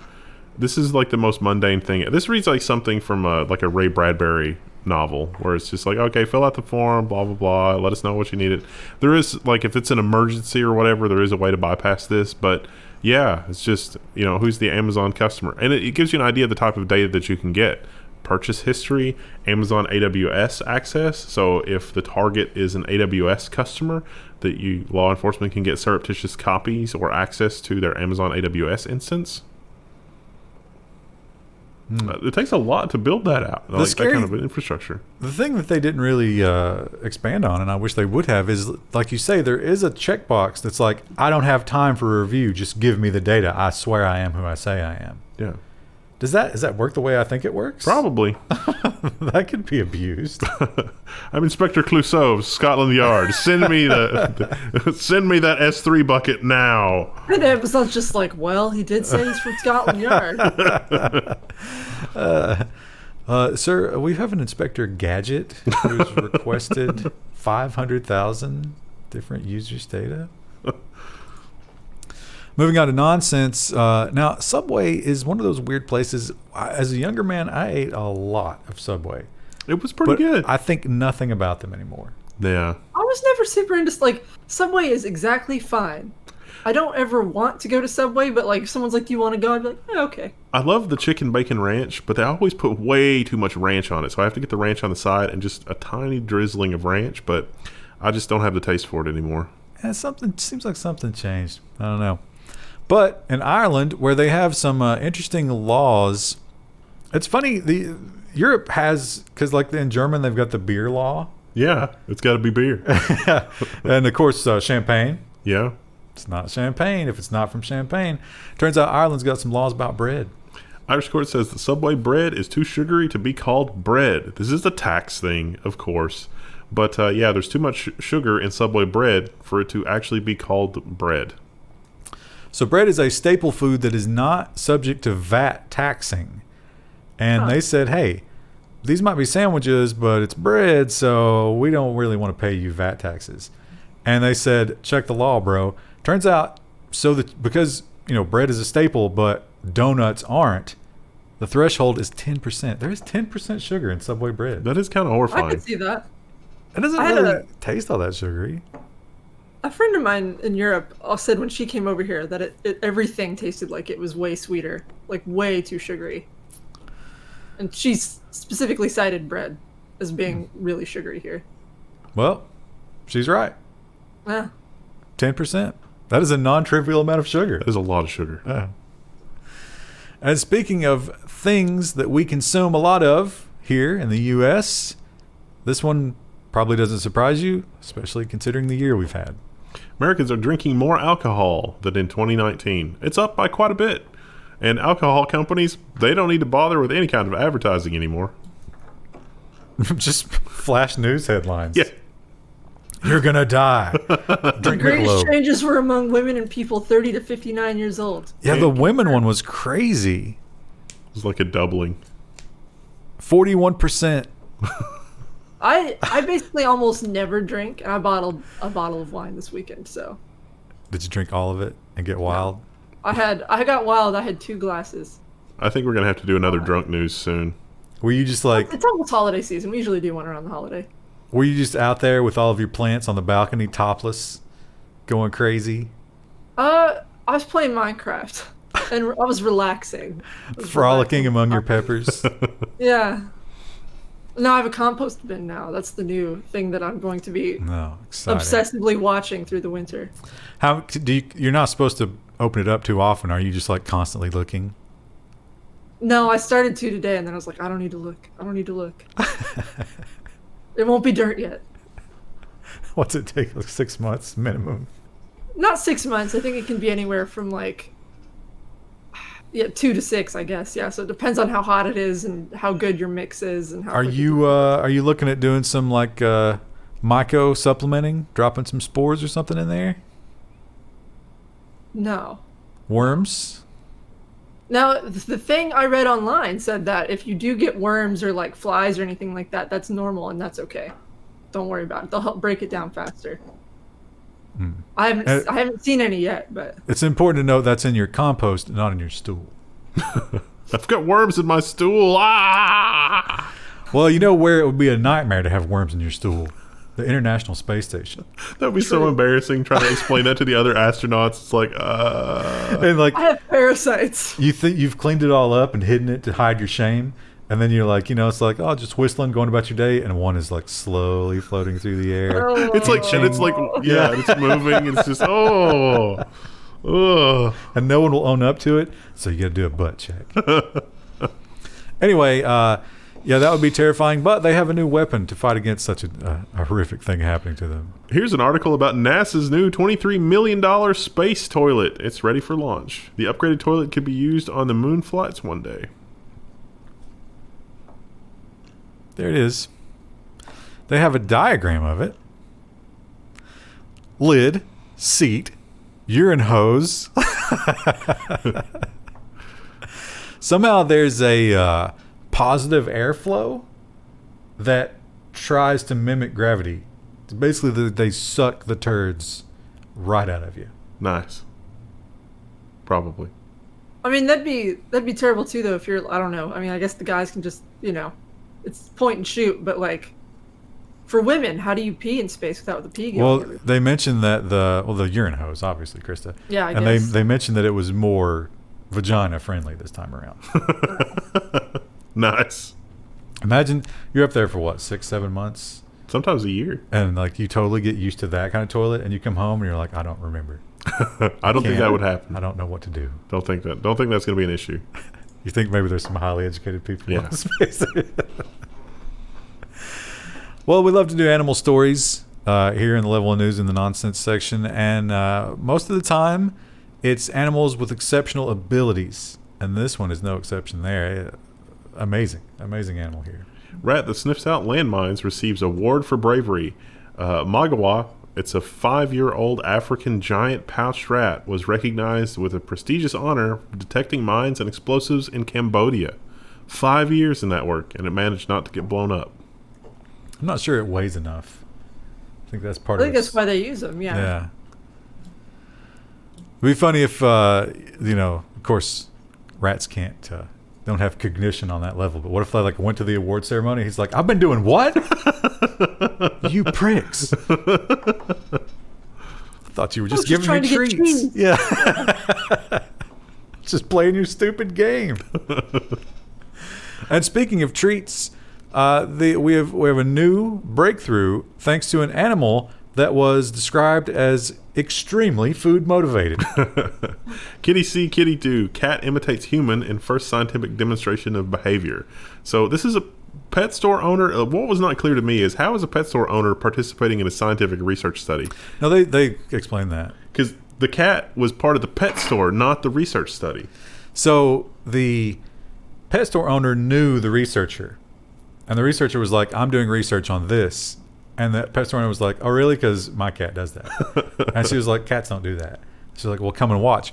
And the cat was like my cats, completely unaccepting of strangers. So the researcher had to like hide in the corner while this woman demonstrated the...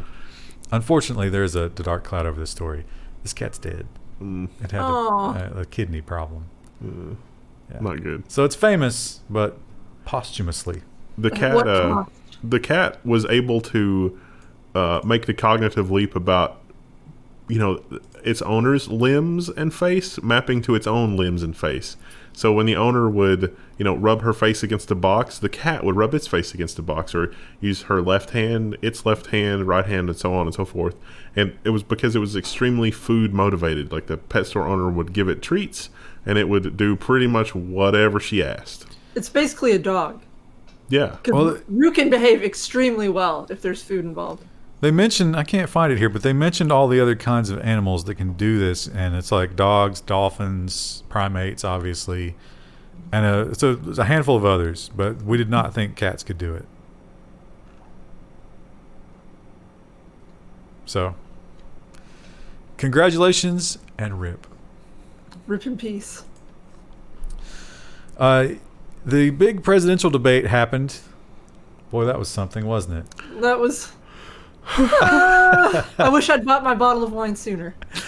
Well, most people, I would say 99% of people, just sat there with their mouth open in horror, wondering how we've come to this place in society and humanity.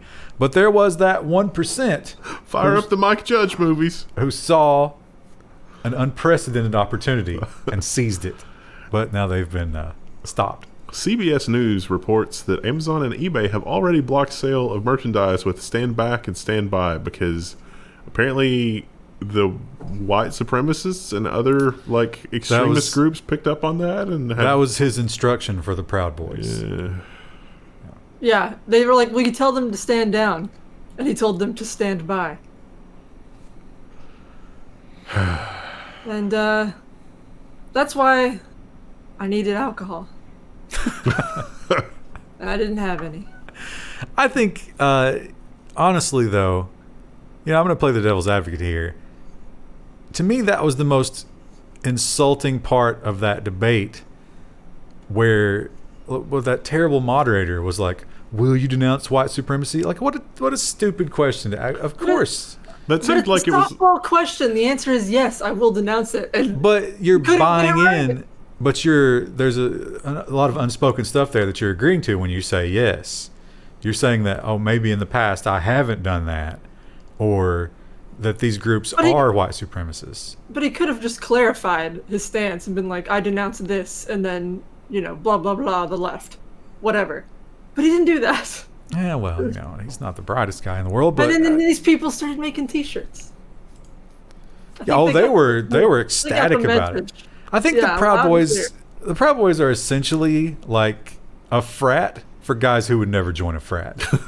And they're loving it. Wouldn't it have been better to allow them to make the shirts and then just get a list of everyone who bought one and add them and just monitor them? I'm sure that would be very American.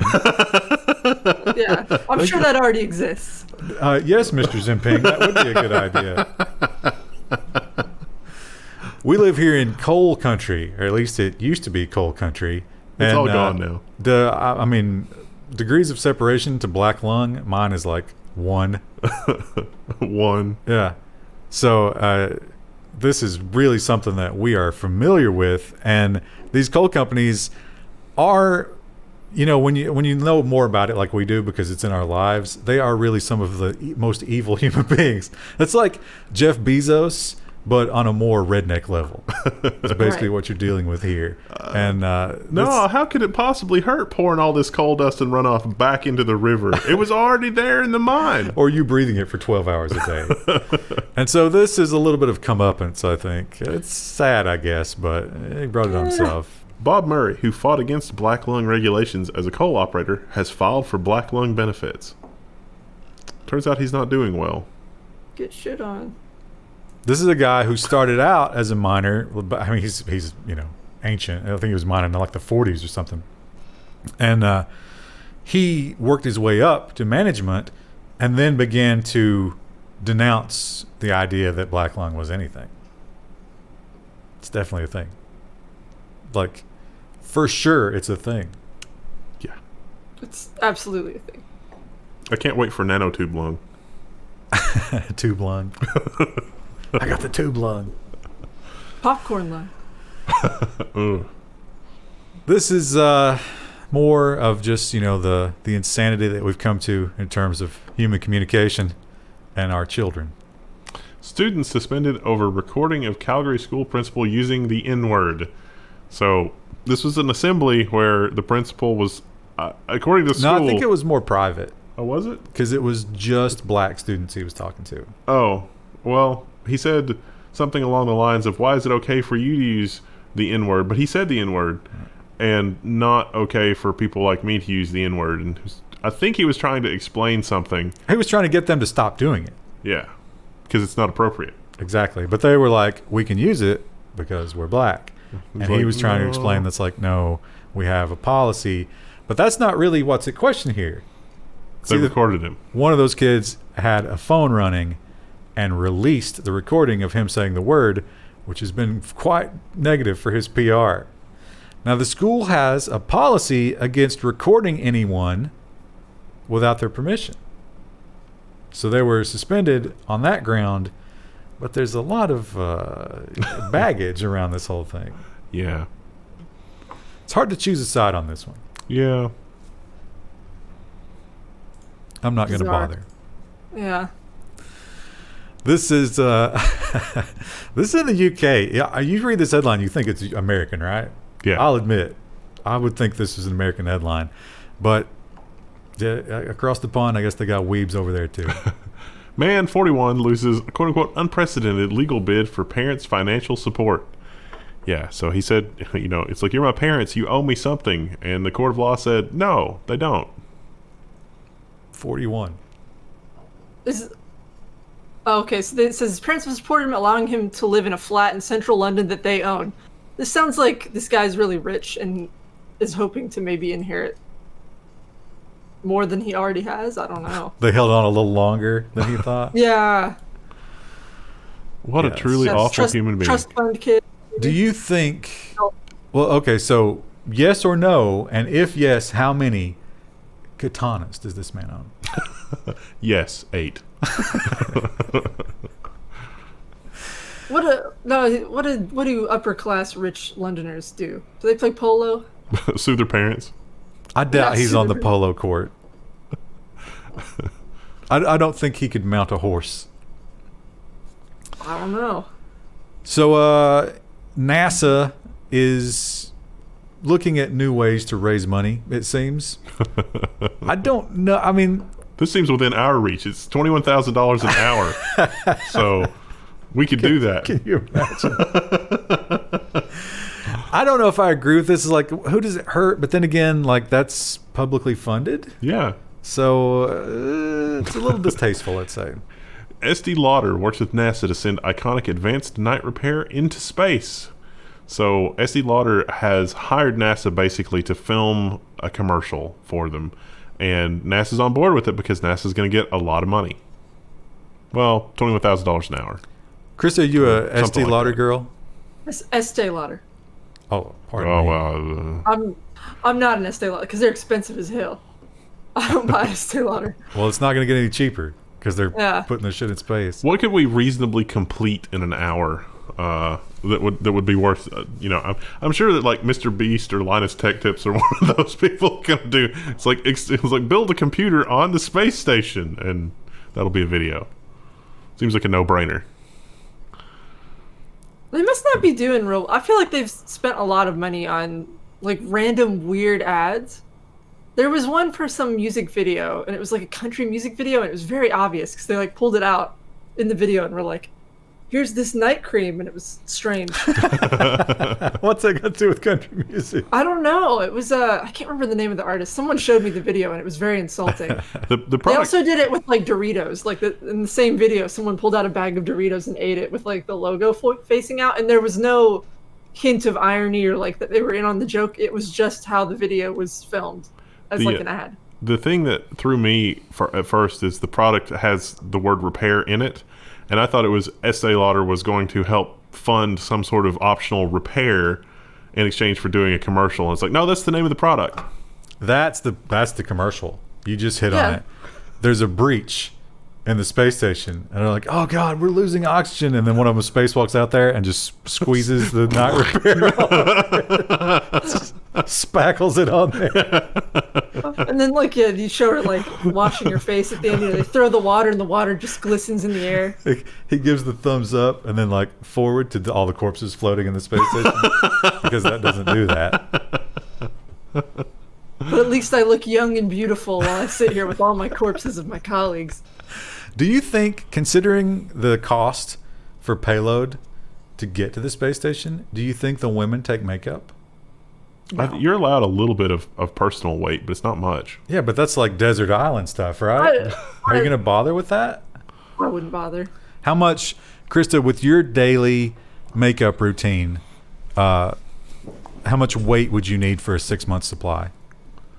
I use almond oil and sunscreen, so very little. That's it. What's the number?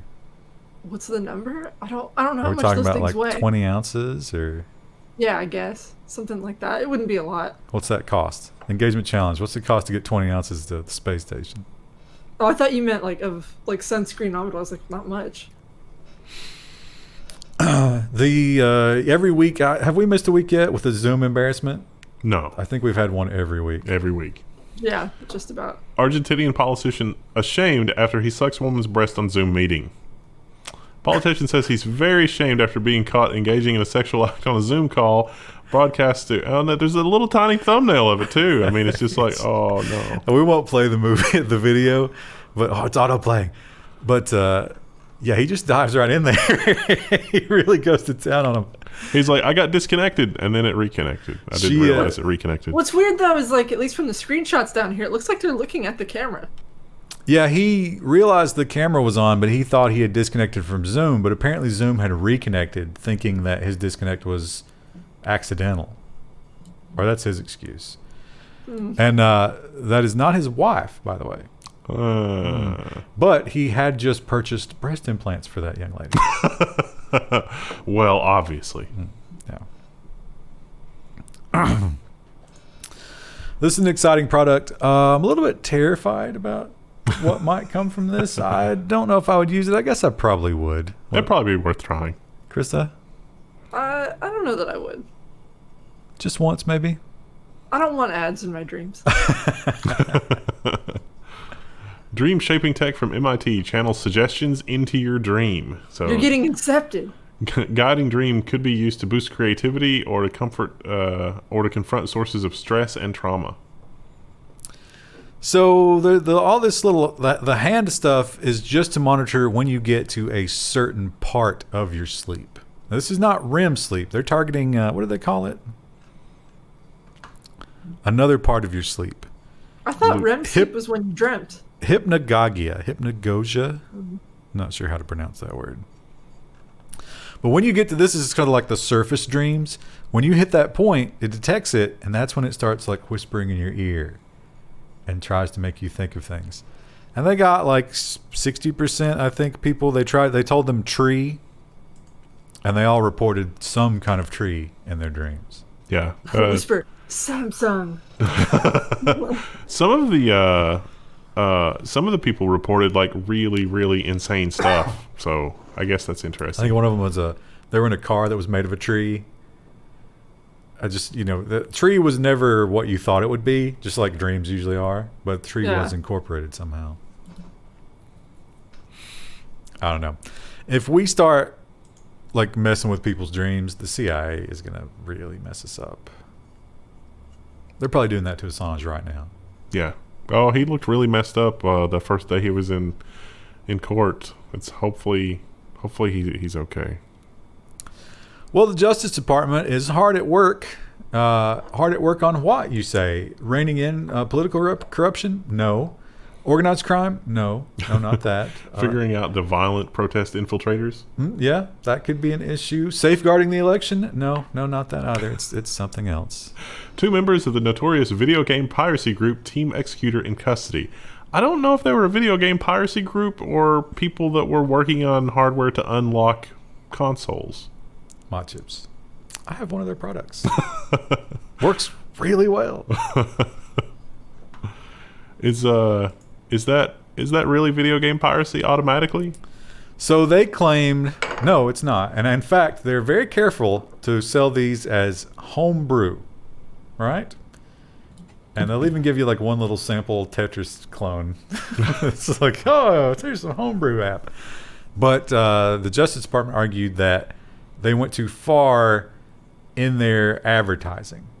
And it is actually, they have a disgusting business practice. So they sell you the hardware, and but the software is actually what does it. This is the old, remember the old switches with the NVIDIA? Oh, yeah. But to run actual images, ROMs on that, you have to buy a license. They were licensing there, and that was a little too brazen, I think. Yeah. And it only works once. So it's like the license is tied to the switch. Yeah. Dirty business practices from thieves. Yeah. They delved a little too greedily and a little too deep. That's a perfect explanation of what they did. So anyway, there was 3 guys. They got 2 of them, and a couple of more at large, who have not been charged yet. So I imagine they will be, and the book will be thrown at them. With Nintendo's lawyers pitching in at every step of the... I don't know. I think once Nintendo fixed it, though, I don't think it works anymore. This week's Justice brought to you by Nintendo of America. All the jurors get the new Mario Kart. It's like running around the court the entire time. We're going to take a recess, do a quick Mario Kart run. Here's a headline that you really can't comment on. It's just the headline itself is the story. Is the story. The joke. Convicted pedophile battling police to keep job as an ice cream man. I'm sorry, sir. That's not a profession that you can be after you've been convicted. Also, he got his nose out here. That's the real crime. He's got his nose out. So this man was convicted. He is now on a monitoring service, but he got a job selling ice cream now. Mostly, who buys ice cream from ice cream trucks? Kids. Young children. Now you might be thinking, hey, he could have reformed. Why should we follow this man around and vilify him? Don't we trust in the system that people can change? Well, there were some mitigating factors. There were the pictures they found on his phone of dolls that he had bought from a secondhand store and arranged in sexual positions with him in the pictures. There were also Barbie dolls, so like little dolls, like it makes it even stranger. I don't know what size they were. They were arranged around his toilet, apparently. There was also the young girl's panties he had purchased, also at secondhand stores, soiled, and then taken pictures of with him wearing them. I think this is a win. So they estimate that his reoffense probability is high. Yeah, seems like it. I don't know if it hadn't shaken out. He was still working, I think, at the end of the story. His employer was okay with it. That's not good. He must be his numbers must be just through the roof. Say what you want about the man, but he moves ice cream sandwiches. It's kind of like when you get that employee that responds to the obvious phishing scam with everybody's social security numbers. It's like, maybe we should give them access to that anymore. And he happens to be Chinese. Oh, man, I didn't mean to send that email. Oh, no. There's some dots to be connected here. And the rare design story. Now, this is a design story, and you say, "What? Why didn't you have a design section? Why are you putting it in the nonsense section?" It's pretty nonsense. Somewhat nonsensical. Pantone releases period color. It is red. It doesn't mean like, oh, this is the colonial period. It's just red. Just period red. It's menstrual blood. I question it being this bright red, but You know? Maybe you need some supplements. Do you think maybe that everybody's working from home at Pantone and like this is just one person's diabolical? I'm bored. I'm gonna do this. When are they going to release baby poop yellow?